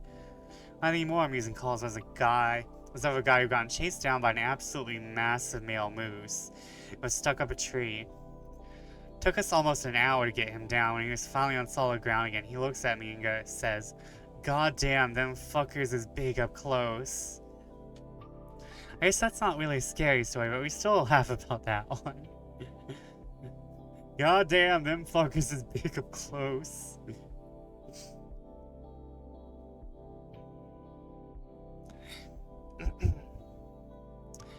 Okay, on to the next scary story. Moose are not to be fucked with. You do not fuck with the meese. You do not fuck with the meese. I honestly don't know how I'd forgotten this story, but it's by far the scariest thing that happened to me. Guess maybe I tried so long to forget about that it didn't come to my mind right away. As someone who spends literally all their time in the woods, you don't ever let yourself get scared of being alone, or out in the middle of nowhere. That's why when you have experiences like this, you tend to just forget about them and move on. This is, to date, the only thing that's ever really made me consider if this job is the right one for me. Don't really like talking about much, but I'll do my best I can to remember it all. I'm reading this, and it's stormy outside, and I have the creepy liminal music playing. Oh my god. As I recall, this took place right at the end of spring. It's a typical lost child call. A 4-year-old had wandered away from our family's campsite. Had been missing for about 2 hours. Her parents were completely despondent and told us what most parents do. My kid would never wander away. She's so good about staying close. She'd never done anything like this before. We assure the parents that we'll do everything we can to find her. We spread out on a standard search formation. I was partnered with one of my good buddies. We were sort of casually holding conversation while we hiked. I know it sounds callous, but you do sort of become desensitized when you've done this enough. It becomes the norm. I think to a certain extent, you have to learn to desensitize yourself in order to work this job. We searched for a good 2 hours, going well beyond where we think she'd be. We come out of a small valley when something makes us both stop in unison. We freeze and look at each other. It's almost a sensation like a plane depressurizing. My ears pop and I have this odd sensation of having dropped about 10 feet. I start to ask my buddy if he felt that. Before I can, we hear the loudest sound I've ever heard in my life. It's almost like a freight train passing directly by us. It's coming from every direction at once, including above and below us. He screams something to me, but I can't hear him over this deafening roar. Understandably freaked out, we look all around us, trying to find the source of the sound, but neither of us sees anything. Of course, my first thought is a landslide, but we're not near any cliffs. Even if we were, it would have hit us by now. The sound goes on, and we're trying to yell to each other, but even standing close together, we can't hear anything but this sound. Then as suddenly as it starts, it stops. Like someone threw a switch and cut it off. We stand there for a second, perfectly still, and slowly the normal sounds of the woods come back. He asks me what the fuck just happened, but I just kind of shrug and we stand there looking at each other for a minute. I get on the radio and ask if anyone else heard the end of the fucking world, but no one else hears it, though we were all within shouting distance of each other. My buddy and I just sort of shrug it off and keep going. About an hour later, we all check up on the radios and no one's found the little girl. Most of the time we don't search when it gets dark, but because we don't have any kind of lead on her, most of us decide to keep going, including me and my buddy. We keep close together and we're calling out for her every couple of minutes. At this point, I'm hoping beyond hope we find her because, while I may not like kids, the idea of them being out all alone in the dark is awful. The woods can be intimidating to kids in the daylight. At night, well, it's a whole different beast. We're not seeing any signs of her or getting any responses, and around midnight, we decide to turn around and head back to the rendezvous point. We're about halfway back when my buddy stops and shines his light to the right of us, to a really thick deadfall or group of dead trees. I ask him if he's heard a response, but he just tells me to be quiet for a second and listen. I do, and in the distance, I can hear what sounds like a kid crying. We both call the girl's name and listen for any kind of response, but it's just this really faint crying. We head in the direction of this deadfall and go around it, calling her name over and over. As we get closer to the crying, I start getting this weird feeling in my gut, and tell my buddy that something isn't right. He tells me he feels the same way, but we can't figure out what it is. We stop where we are and call the girl's name again. At the same time, we both figured it out. The crying is on a loop. It's the same little hitching sob, then wail, and cry hiccup, repeated over and over. It's exactly the same every time. Without saying another word, we both take off running. It's the only time I ever lost my composure like that. But something about it was so incredibly wrong. Neither of us wanted to stay there anymore. When we got back to the rendezvous, we asked if anyone else heard anything strange. No one else knew what we were talking about. I know it sounds sort of anticlimactic, but that call fucked me up for a long time. As for the little girl, we never found a trace of her. We keep an eye out for her and all the other people we've never found, but I frankly doubt we'll ever find anything. Oh god, creepy. Fucking mimic doppelganger bullshit. That's the fucking worst. I think that's like why I really like analog horror. Because I just find mimics and doppelgangers like to be the creepiest thing. Well, like anything that's like uncanny, I really don't. I can deal with dolls. I find dolls to be cool. But I do think like, just like things that are actually pretending to be human and being rather decent at it, except for like one thing are like way more creepier. Of the missing persons calls I've gone out on, only a handful have ever resulted in a complete disappearance, meaning no trace of the person and no body ever found. Sometimes finding a body just leads to more questions than answers. Here are some of the bodies we found that have become infamous in our team.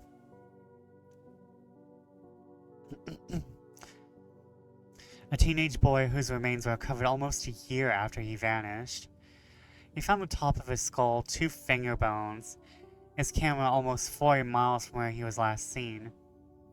The camera, sadly, was destroyed. The pelvis of an older man who had vanished a month earlier. That was all we found. The lower jaw and a right foot of a 2-year-old boy on the highest peak of a ridge in the southern part of the park.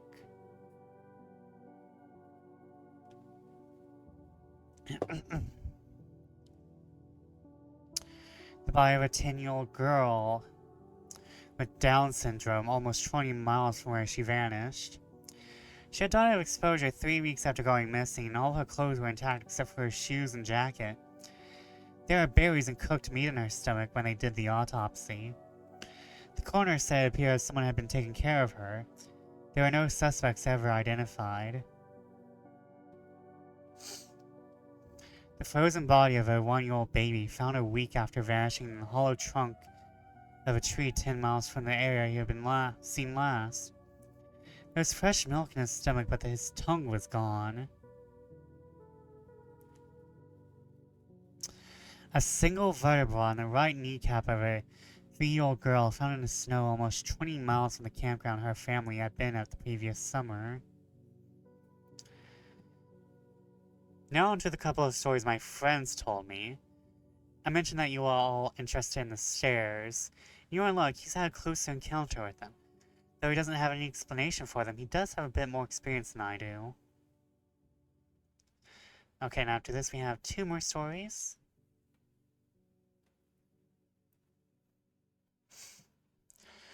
My buddy had been a search and rescue officer for about 7 years. It started when he was a... It's just a dream. Please, wake up, wake up, wake up. That was a little bit of a jump scare. That was a little bit of a jump scare.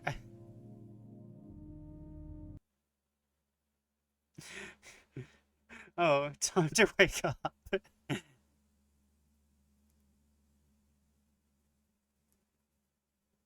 I hate it when there's like sudden voices. It's like, oh no. Oh, time to wake up. Imagine if you were like experiencing like one of those Lotus Dream Eater machines and weird lo-fi playlist that wakes you up.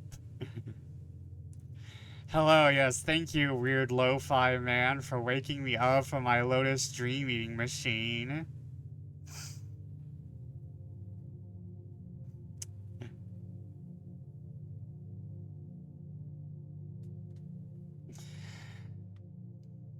My buddy had been a search and rescue officer for about 7 years. He started when he was a junior in college, and he had a very similar experience when he first encountered stairs. His trainer told him almost the same exact thing mine did, which was to never go near, touch, or send them. The first year he did just that, but apparently his curiosity got the better of him. And on one call he broke away from the line and went to go check a set of them out. He said they were about 10 miles from the path where a teenage girl had vanished. The dogs were following her scent. He was on his own, lagging behind the main group, when he saw a set of stairs to his left. They looked like they were from a new house, because the carpeting was pristine and white. He said that as he got closer, he didn't feel any different or hear any weird noises. He was expecting something to happen, like bleeding from his ears or collapsing, but he got right up next to them and didn't feel anything. The only thing, he said,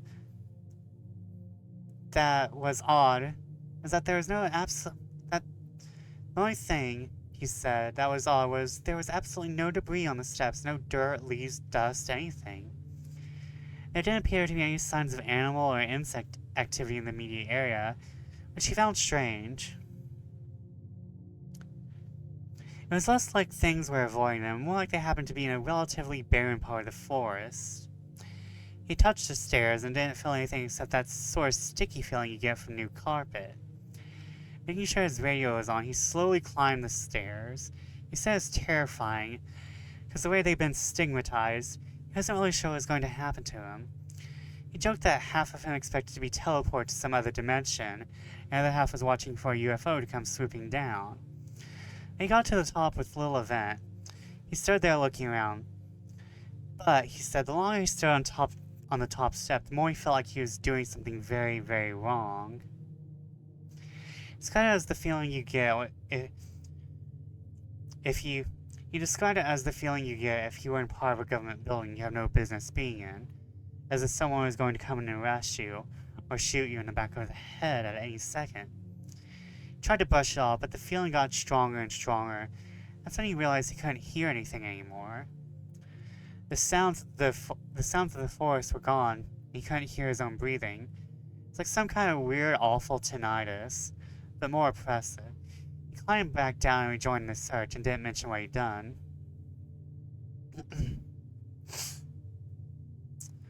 But he said the weirdest part came after. His trainer was waiting back at the welcome center after the search ended for the day. He cornered my buddy, before he leave. He said his trainer had this look of intense anger. He asked what was wrong. You went up them, didn't you? My buddy said it wasn't phrased as a question. He asked how his trainer knew. The trainer just shook his head. Because we didn't find her. The dogs lost her scent. My buddy asked what that had to do with anything. The trainer asked how long he'd been on the stairs. My buddy said no more than a minute. The trainer gave him this really awful, almost dead-eye look, and told him that if he ever went up another set of stairs again, he'd be fired immediately. The trainer walked away, and I guess he never answered any of my questions, any of the questions my buddy had asked him about since. This is fake music, by the way. Oh, yeah.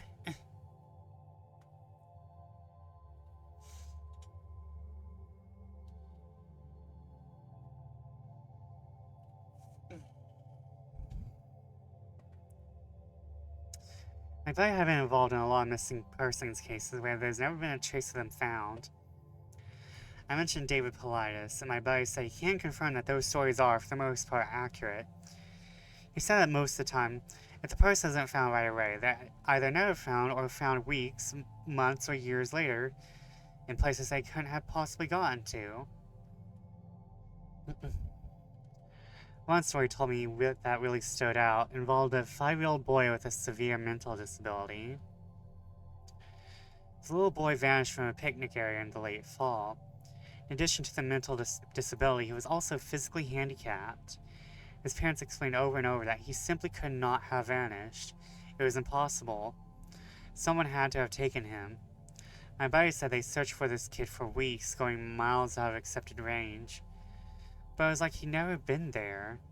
The dogs couldn't pick up his scent anywhere, not even in the picnic area where he apparently vanished from. Suspicion fell on the parents, but it's pretty clear that they were devastated. Hadn't done anything sinister to the kid. Search was concluded about a month later. My buddy said that pretty much everyone. Hold on.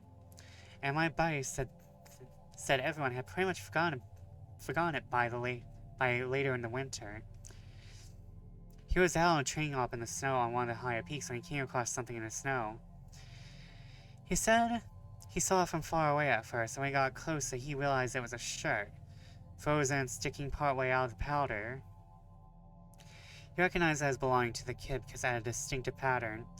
About 20 yards away, he found the kid's body, partially buried in the snow. My buddy said there was no way the kid had been dead for any more than a few days, though he'd been missing for almost 3 months. The kid was curled around something, and when my buddy brushed off the snow to see what it was, he said he almost couldn't believe what he was seeing. It's a big chunk of ice that had been carved out crudely to look sort of like a person. The kid had been holding it so tight that it had frostbitten his chest and hands, which my buddy could tell even with the decay that had taken place. He radioed the rest of the crew, and they took the body off the mountain. Now, he recapped all this for me, and to put it simply, there is no way this kid could have both survived for almost 3 months on his own, or gotten to this peak. There's no physical way this child could have walked almost 50 miles, and up on top of that of a goddamn mountain. To top it off, there's nothing in the kid's stomach or colon. Nothing. Not even water.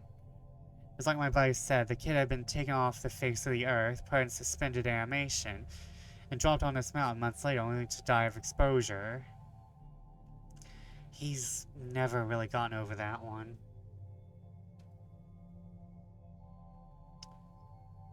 This is the last story I'll share from that. That took place relatively recently, only a few months ago. Hold on, let me get water. My throat is being... It's not dry, but it's got that kind of like weird, like... that weird feeling where you like have... like the entrance to my sinus cavities kind of like has that weird feeling about it. Oh my god, he did go see the wizards in the Amateur Deity Society. That is a throwback. He went to go see the wizard. Man, that was such a good game. I'm so glad we played it. Next week, I have some more indies lined up. I got more games from Keymailer. I think these ones might be good. I'm hoping they're good.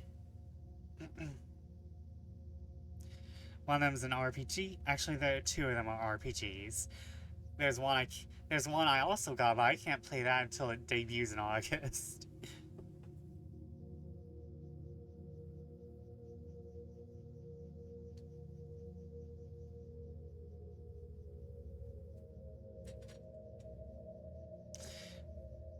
I made it to the IFA trial in FF14, I think.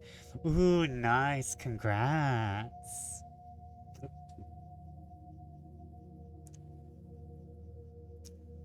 You're hitting like the first big story markers. Oh, gee, whatever is playing 14. Yeah, it takes him a bit though. The last story I'll share from him was one that took place relatively recently, only a few months ago. They were out doing recon for mountain lions because there's been several reportings of sightings in the last couple of days.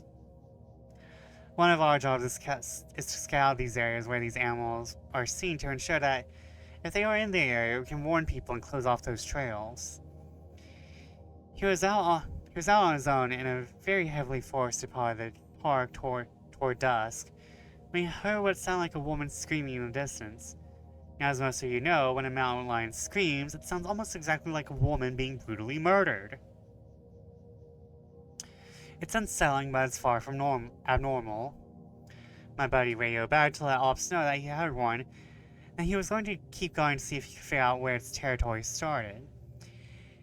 He heard the mountain lion scream a couple more times, always from the same spot, and determined that the approximate area of the mountain lion's territory. He was about to head back when he heard another scream, this time within only a few yards of him. Of course, he freaks out and starts hanging back at a much faster pace, because the last thing he wants to run into is a goddamn mountain lion and get mauled to death. As he got back on the path and started heading back, the screaming following him, and he broke into a jog. When he was about a mile from Ops, the screaming stopped, and he turned around to see if it was following him. It's almost night by this point, but he said in the distance, just before the path rounded a corner, he could see what looked like a male figure. He called out to them, warning them that the paths were closed, that they need to come back to the welcome center. The figure just stood there, and my buddy started to walk over. When he was about 10 yards away, the figure took, as he described, an impossibly long step towards him, and let out the same scream my buddy had been hearing. My buddy didn't even say anything, he just turned around and sprinted back towards Ops, never looking behind him. By the time he got back, the screaming had moved back to the woods.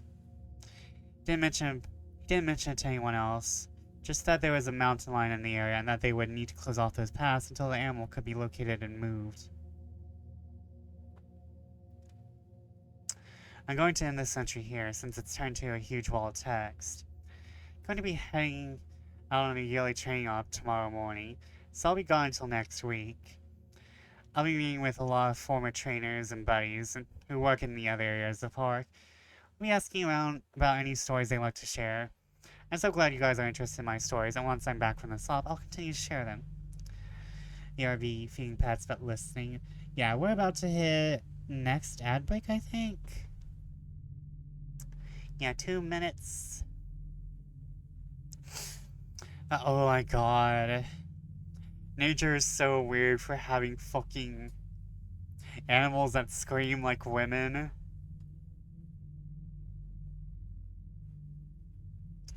Hold on, let me see how many, I have never heard any,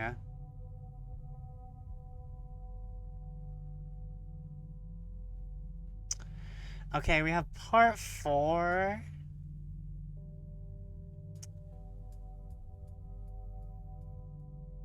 And part 5.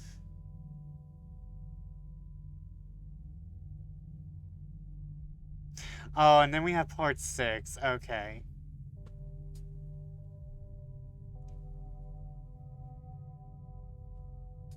Is there a part 7? Okay.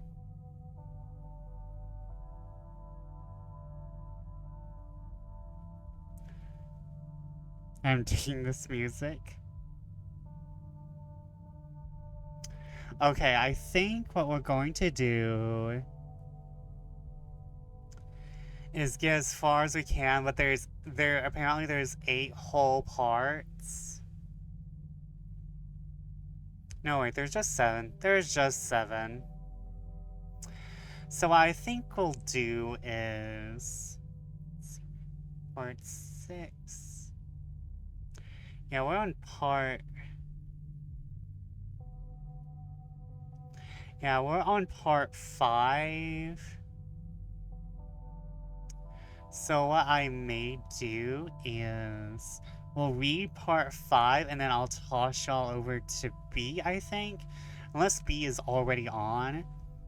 And then we can like have like a little break on Sunday from the usual language shenanigans and finish off reading this.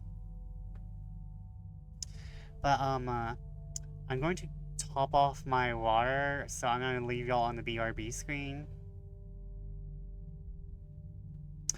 I'll be right back.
Oh, I'm so...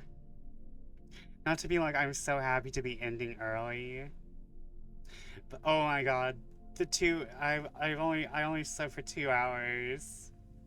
I only slept for like 2 hours, as a part last night because I didn't know I was going to be woken up at 6. You did not nap? I did nap, but there's a I did nap, but like, I napped for like around 2-ish hours, and I haven't really done anything dramatically, dramatically energy taking. Because like I know when I'm not. I know when I am not going to be able to do anything. I know when I should be productive, but when I am just going to be at my desk and just clonk.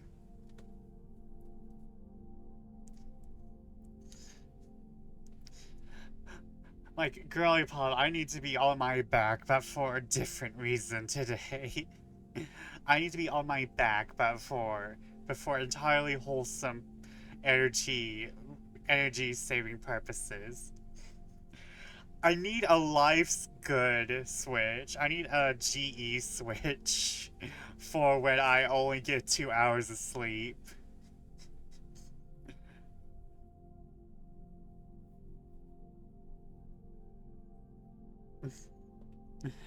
Okay, I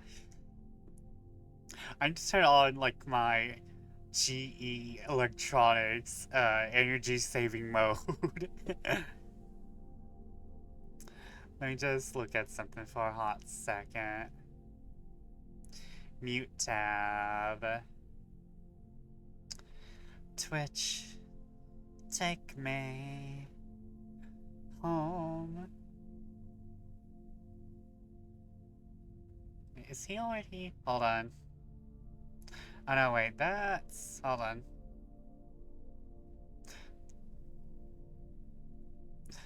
Hold on, I'm checking stuff. Why is everyone on? Hello?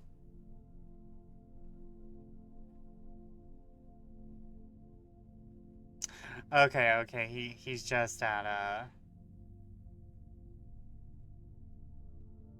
Okay, I was just making sure, because I'm like, wait, is that who I think it is? No, it's not.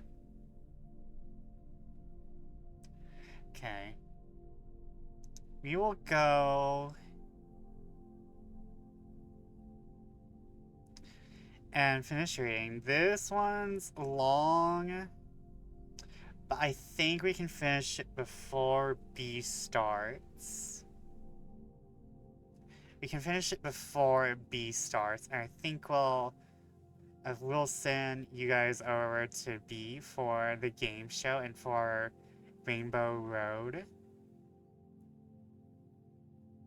So, let's get on it.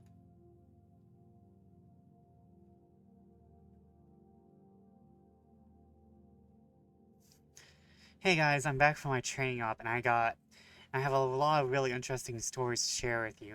I gotta know that I'm going to break them up into 2 parts, this being the first.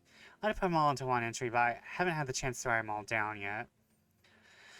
I didn't have anything too crazy happen while I was out there, but we did have one incident with a rookie that I found relevant. Since I'm sure you guys have been waiting for these, I'll just get right into the stories. I'll assign each batch of stories to the person who told them to me. Katie is a vet who's been a search and rescue officer for about 15 years. She specializes in high elevation mountain rescues and is widely considered one of the best in her field. She's one of the more enthusiastic storytellers, and since we were together a fair amount during the exercises, she ended up telling me about four that really stuck with me. Also, roleplayed at being productive today, so I'm happy about that. Listen, for me, I just want to get to Wednesday. I'm just so excited for new trials. The first she told me At first, she told me in response was to my asking about her most traumatic calls. She shook her head and told me about that really bad calls happen more frequently on the mountain, since the potential for nasty accidents is higher. About 5 years ago, one of the parks she worked at had a string of disappearances. It was a bad year, she said, one of the worst on record as far as the weather went. They were getting about for new snow every couple days. There were a few avalanches that killed some climbers. They warned people about staying on the mapped areas, but of course there's always the few who don't listen. In one particularly nasty case, an entire family got wiped out because the father decided he knew better than officials. Took them out to an area that wasn't safe. They were snowshoeing, and as best Katie could figure, they walked about half a mile.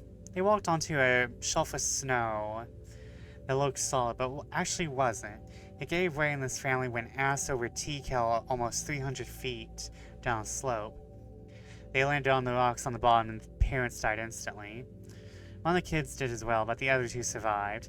One had a broken leg and fractured ribs, and the other was almost unharmed save for some bruising and a sprained ankle. The uninjured child left his sibling behind and set out to find help. Katie said the kid didn't make it more than half a mile before a storm overtook him. Kids stopped and tried to get warm, or maybe just to rest, and ended up freezing to death. They ended up finding the family with the help of some witnesses who saw them heading out into the wilderness. She was the one who found the kid frozen to death looking for help. She said it had started to snow just enough to obscure long-distance vision, but not enough to make searching impossible. She saw a figure sitting in the snow up ahead, and she got to it as quickly as possible. She described in detail how she got closer she realized it was a child. Second, that they were deceased. And third, that they had frozen in one of the most pitiful positions she had ever found a corpse in. He was sitting upright with his knees tucked up against his chest. His arms curled around him, and his face was twisted and tears were frozen on his... Oh, hold on. I fucked that up, I'm sorry. The kid was sitting upright with his knees tucked up against his chest. His arms were curled around him, and his head was tucked up in his coat. When she moved up the coat to look at his face, she saw that he had died crying. His face was twisted and his tears were frozen to his cheeks. She said it was painfully obvious that the kid was terrified when he succumbed to hypothermia. As a mother, it broke her heart. She told me repeatedly that she hopes the father is burning in hell as we speak. Same.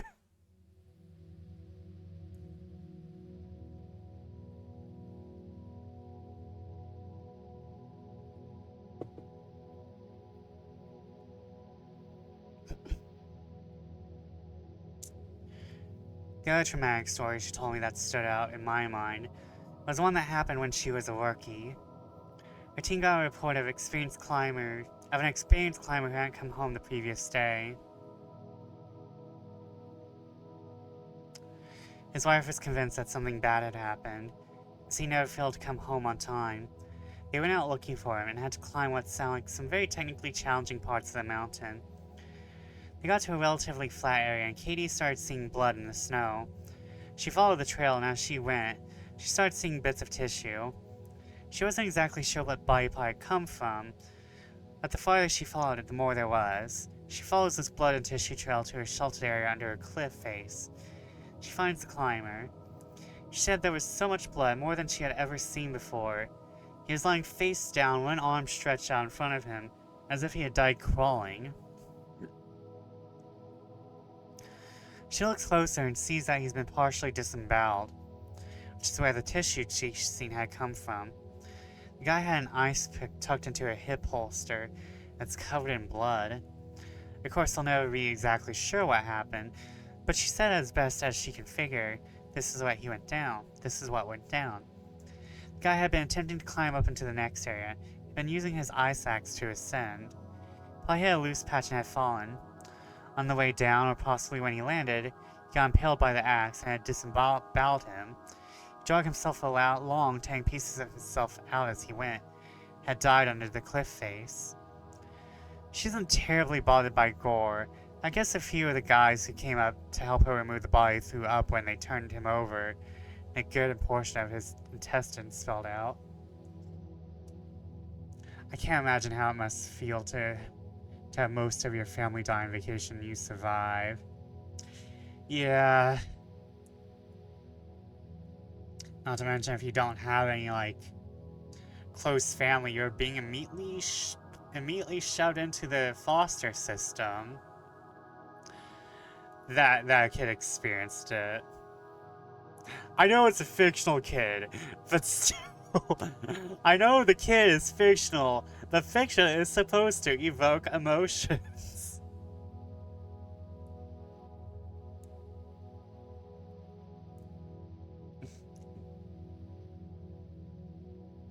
Yeah, the Survivor's Guild would be terrible. Oh yeah, Survivor's Guild is the worst. Amazing for stories, though.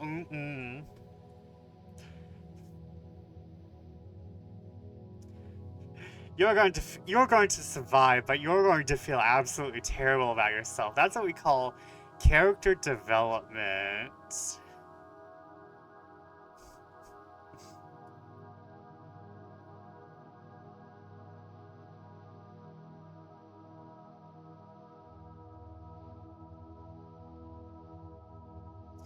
John makes for wonderful fiction. How can I write this character today? How shall I torture this small child? I'm going to hell.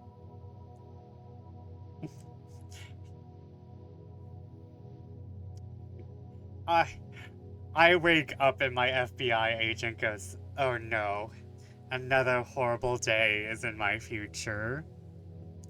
Hello, local FBI agent. I hope you're doing well. Please remember to take your meds.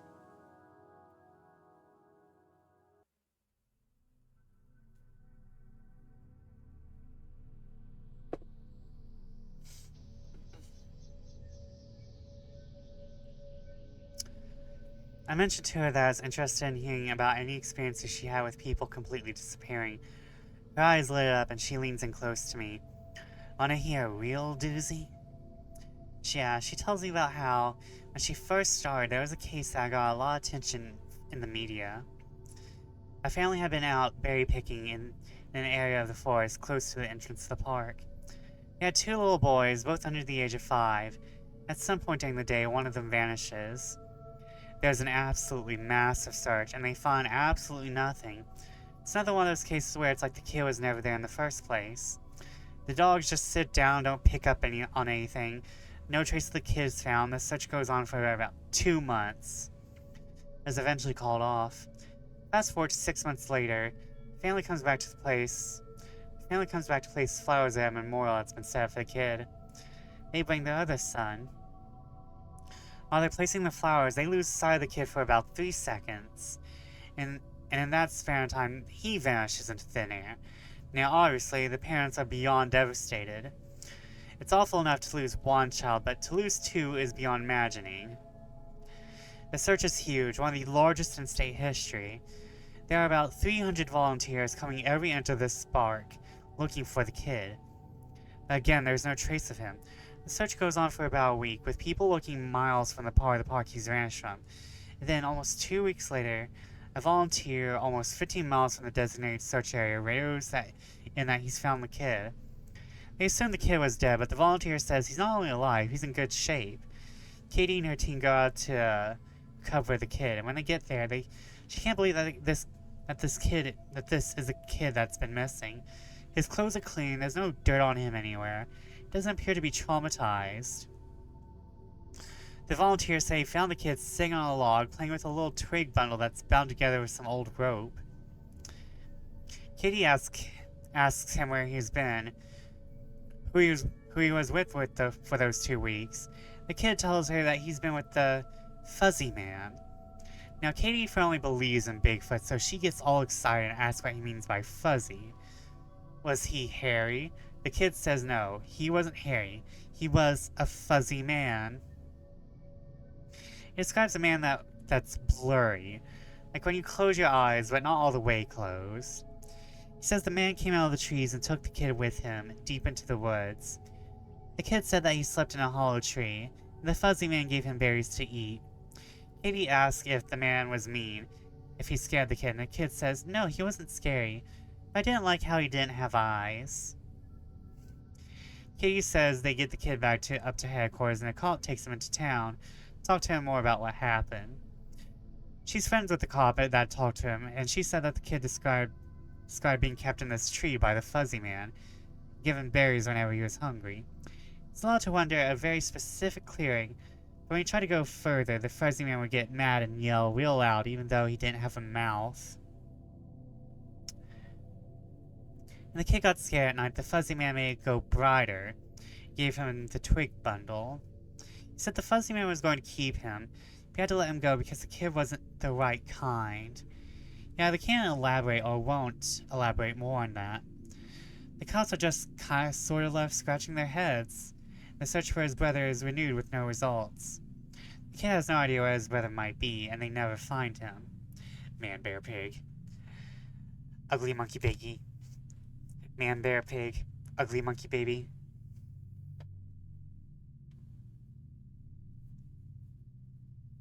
So we have the fuzzy man and we have the bear man. The last story Katie told me was of something that happened to her when she got separated from a training group when she was a rookie. They were learning the basics of high elevation, but laying on a well-mapped side of the mountain. She had to use the bathroom. She went off about 50 yards from the group during a meal break and did her business. I'll tell the rest exactly as she told me. So I go take a piss, and once I'm done, I start going back to group. But I've only gone about 5 feet when I realized I had no idea where I am. This wasn't oh, I got turned around lost. I mean, I had literally no fucking clue where I was.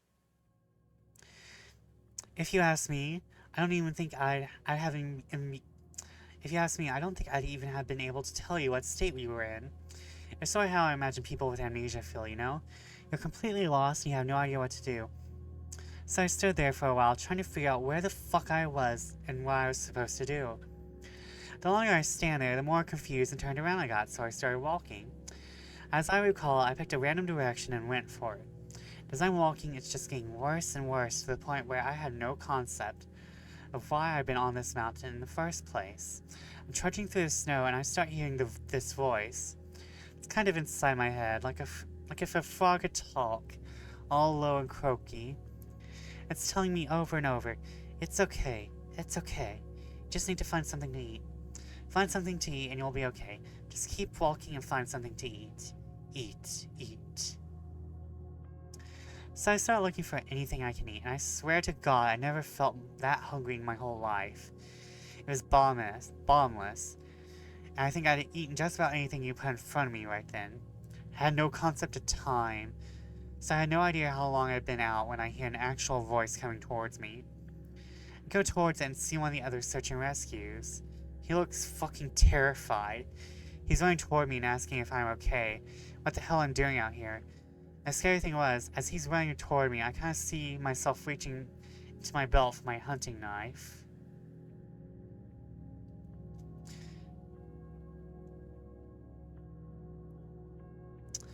I'm not even really thinking about what I'm doing, but what I'm thinking is that I have to eat. If I don't eat, I'll never be okay again. So I just have to eat. He sees me doing that and backs off right away. He yells at me to put the knife away and that he's not gonna hurt me. And that kind of snaps me back. All of a sudden, I know exactly where I am, and I put the knife away. I run to him and ask him how long I've been gone, thinking he'll tell me I've been gone for half an hour or so. But he tells me I've been gone for 2 fucking days. I've gone over 2 peaks and ended up almost on the other side of the mountain. And if I kept going, I would have ended up wandering into about 300 miles of wilderness. They'd never have found me. He can't believe I'm not dead, and of course I don't know what the fuck to think. To me, no time passed at all. I don't say anything, I just go back with him to a rendezvous point, and I'm taken back to HQ to be airlifted to the hospital. When I get there, they do all kinds of tests to try to figure out what happened. As best I can guess, I had some kind of weird fugue state, which is kind of like amnesia, or a weird seizure that knocked my brain out of whack. But the truth is that we really don't know. It's never really happened again. But I'll tell you, ever since then, I never go out there alone. People rag on me for making them come with me when I have to leave the group. But just tell them that listening to me piss in the snow is better than losing me for 2 fucking days on a freezing mountain. Fuzzy Man has no mouth, similar to Mountaintop Parker Man. It's just a group of creatures who are all related to each other. Okay, yeah, I think we can finish this. The next person I talked to was EU. Endwalker? A former trainer now works as an EMT. He still comes to ops like this to help out. Doesn't work full time for us anymore. He specializes in finding lost kids. He just seemed to have a sixth sense when it came to knowing where they'd gone. Did you say EU or EW? I probably said EU. Or I would just say ew, like Endwalker, like it's short to EW, but I must have said EU. Oh no, it's Europe. It's the whole of Europe in one story.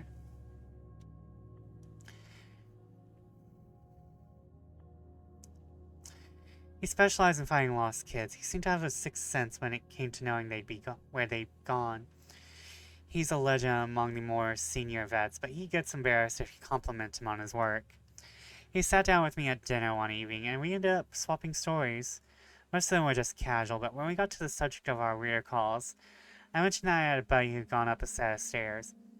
He got kind of quiet and asked me if I had heard of a little boy who disappeared from his park a few years back. So I had, so he told me the story. not the whole of Europe. They went out looking for this 11-year-old boy, Joey, who'd gone missing near a river. Of course, the first thought that he'd fallen and drowned.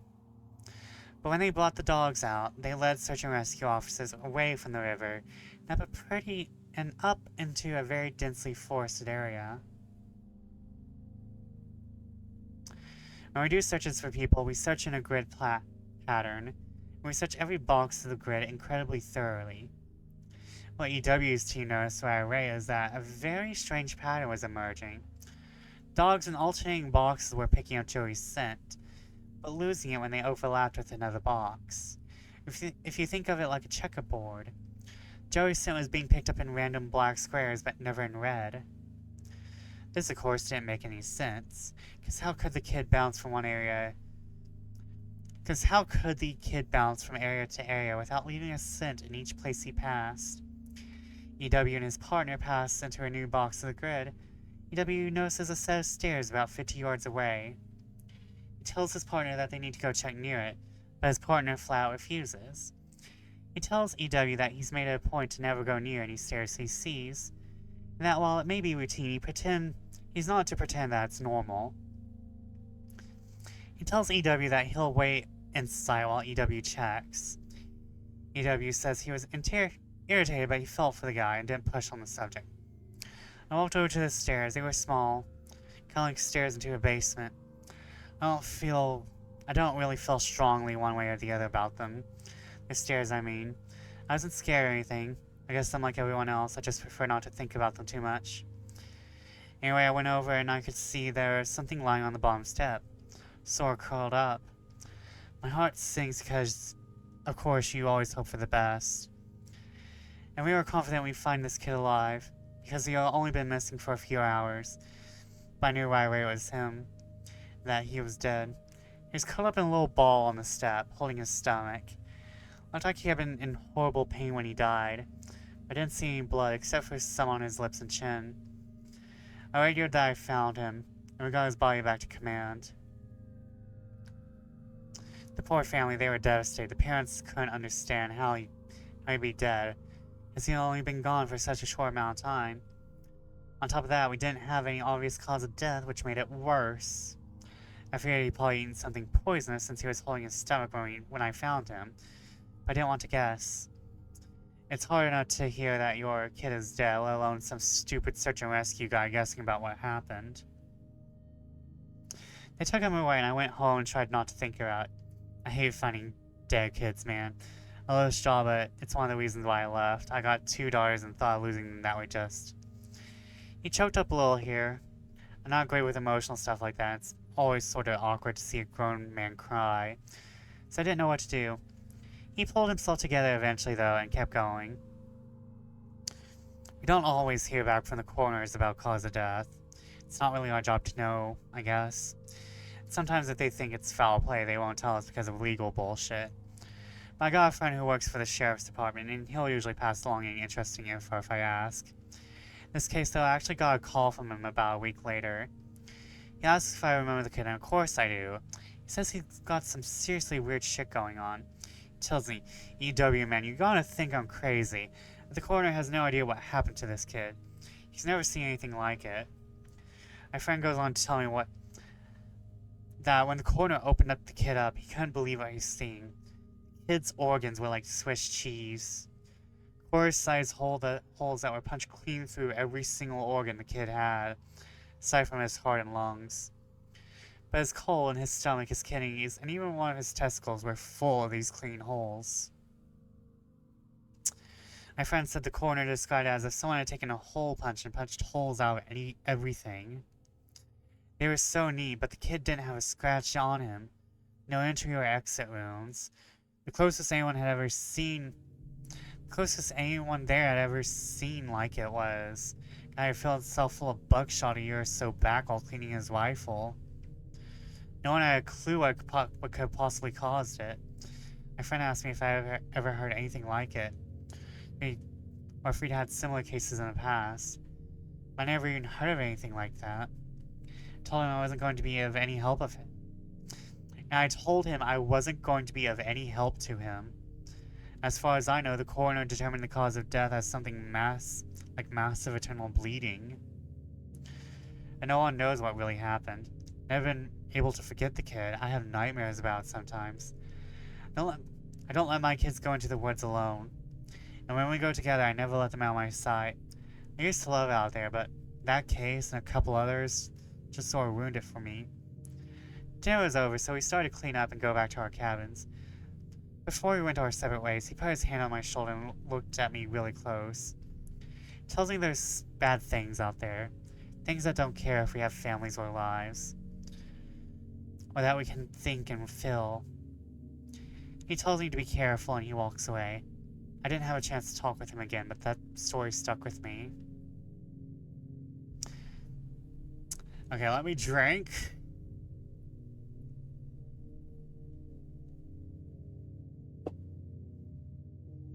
Maybe I can actually get something else ready.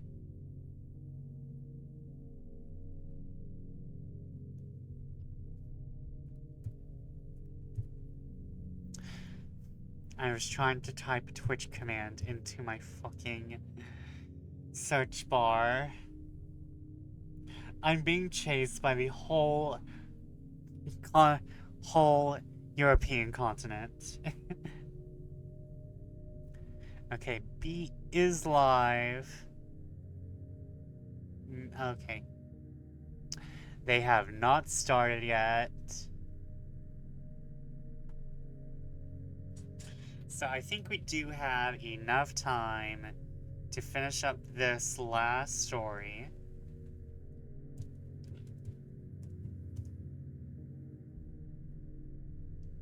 Oh wait, that's the whole ass Twitch address.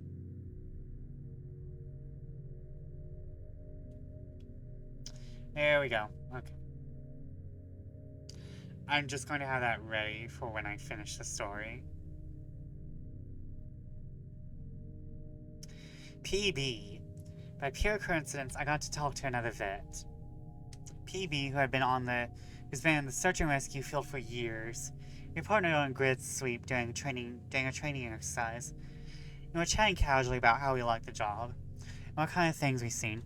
At one point, we passed an old set of stairs, though these were probably from an old fire lookout, given the area we were in. I sort of casually mentioned I was curious about the stairs, that I wish I could know more about them. He got kind of quiet and looked like he wanted to tell me something, but wasn't sure if he should.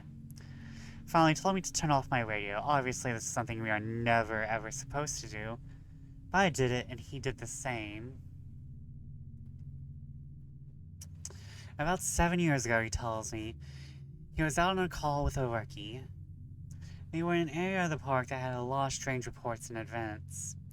Disappearances, stories about lights in the forest, odd noises, things like that. The rookie was totally spooked, kept going on and on about things out in the woods. According to PV, this guy wouldn't stop talking about the goat man, just on and on. Goat man this and goat man that. I want to be fucked by the goat man. By the way, that was that lip. Finally, I told him that there was plenty else to be afraid of out there that was very real, that he better get over this thing with the goat man. You know how you can get over the goat man? You can get under the goat man. The rookie wanted to know what kind of things I was talking about. I just told him to shut up and walk. We crested a little ridge, and there was a staircase about 10 yards ahead. The rookie stops dead in his tracks and just stands there looking at them. I tell him, see, there's something you should be afraid of. The rookie asks me what the hell those things are doing out here, and for some reason, I just open up and tell him the truth. What I've been told is the truth. I could have gotten in a lot of trouble for doing what I did. I could get in a lot of trouble for repeating it to you. But you are a nice kid. I want you to stop looking into this. Quit while you're ahead. So I'll tell you what I know, under the condition you never breathe a word of this to the soups. I told him I wouldn't say a word. He double checks that our radio's off. When I first started out, you were a little less tight-lipped about them, and other things that happen out here. We warned people before they were even high there was weird shit going on. I guess the Forest Service was tired of having such a massive turnover rate, and they wanted people to know what they were getting into. So they started having people sign these agreements that they wouldn't go to the media about what they were going to see. The the Forest Service, didn't want to scare people away, so the last thing they needed were spooked rookies running off to the media with stories of ghosts and haunted stairs. But eventually they found the agreements weren't necessary. People not only didn't want to talk about what they saw, they wouldn't. A few times the media tried to talk to people when kids or hikers would disappear. No one would say a word. I can't explain, I guess we just didn't want to admit anything is wrong. This is our job, to be out in the woods every single day. You don't need to be spooked, and the best way to avoid is to pretend that like everything's okay. So I'll tell you everything I can think of, and after that I'm done talking about it for good. I expect you to not bring it up around me, ever.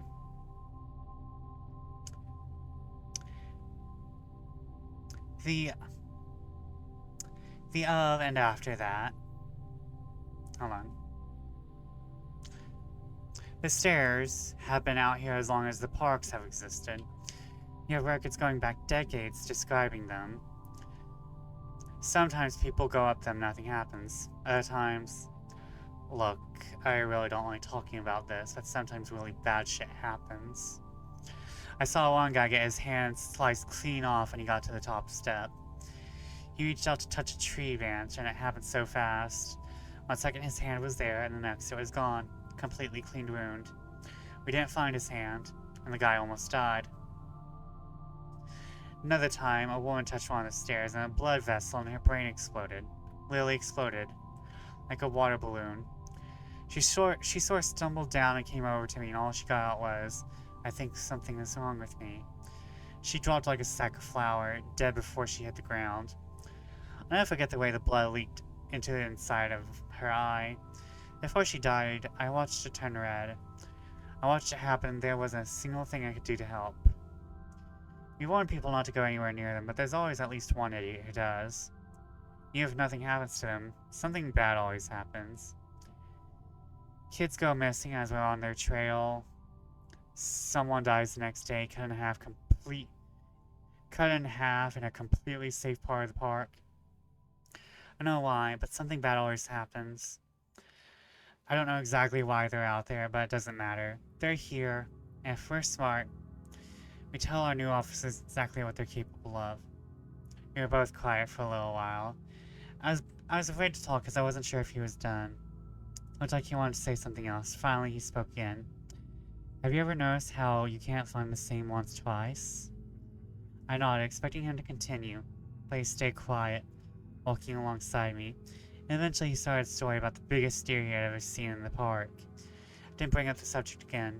Didn't press him for any more stories. He dropped out of the op the next day.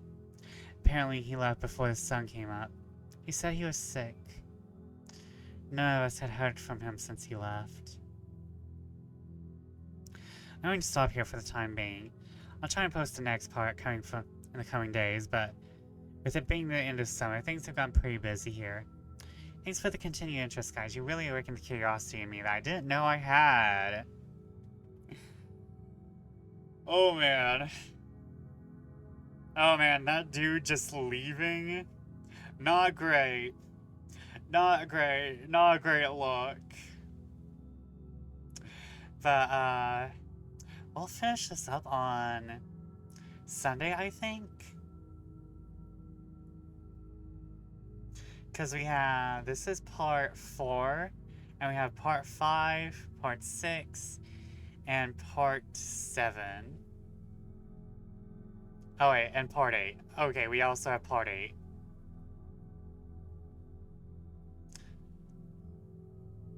So I'll finish this up on... Yeah, we'll finish this up on Sunday, I think. You've awoken a curiosity in me that I didn't know. On today's episode of Creepypasta or Erotica. Is it gay or is it creepy? Is this line from a creepypasta or is it from Yowie? Thank you all for joining me tonight. We will finish this up on Sunday. Because I'm not sure if I'm going to be, like, fully competent. So, like, and tomorrow we do slightly buzzed husbando talks. I need to go collect the pictures. But, good night, good fortune, go give B all your love, and watch that super awesome game show that's happening. Hold on. Oh no, they're already on Lilymon.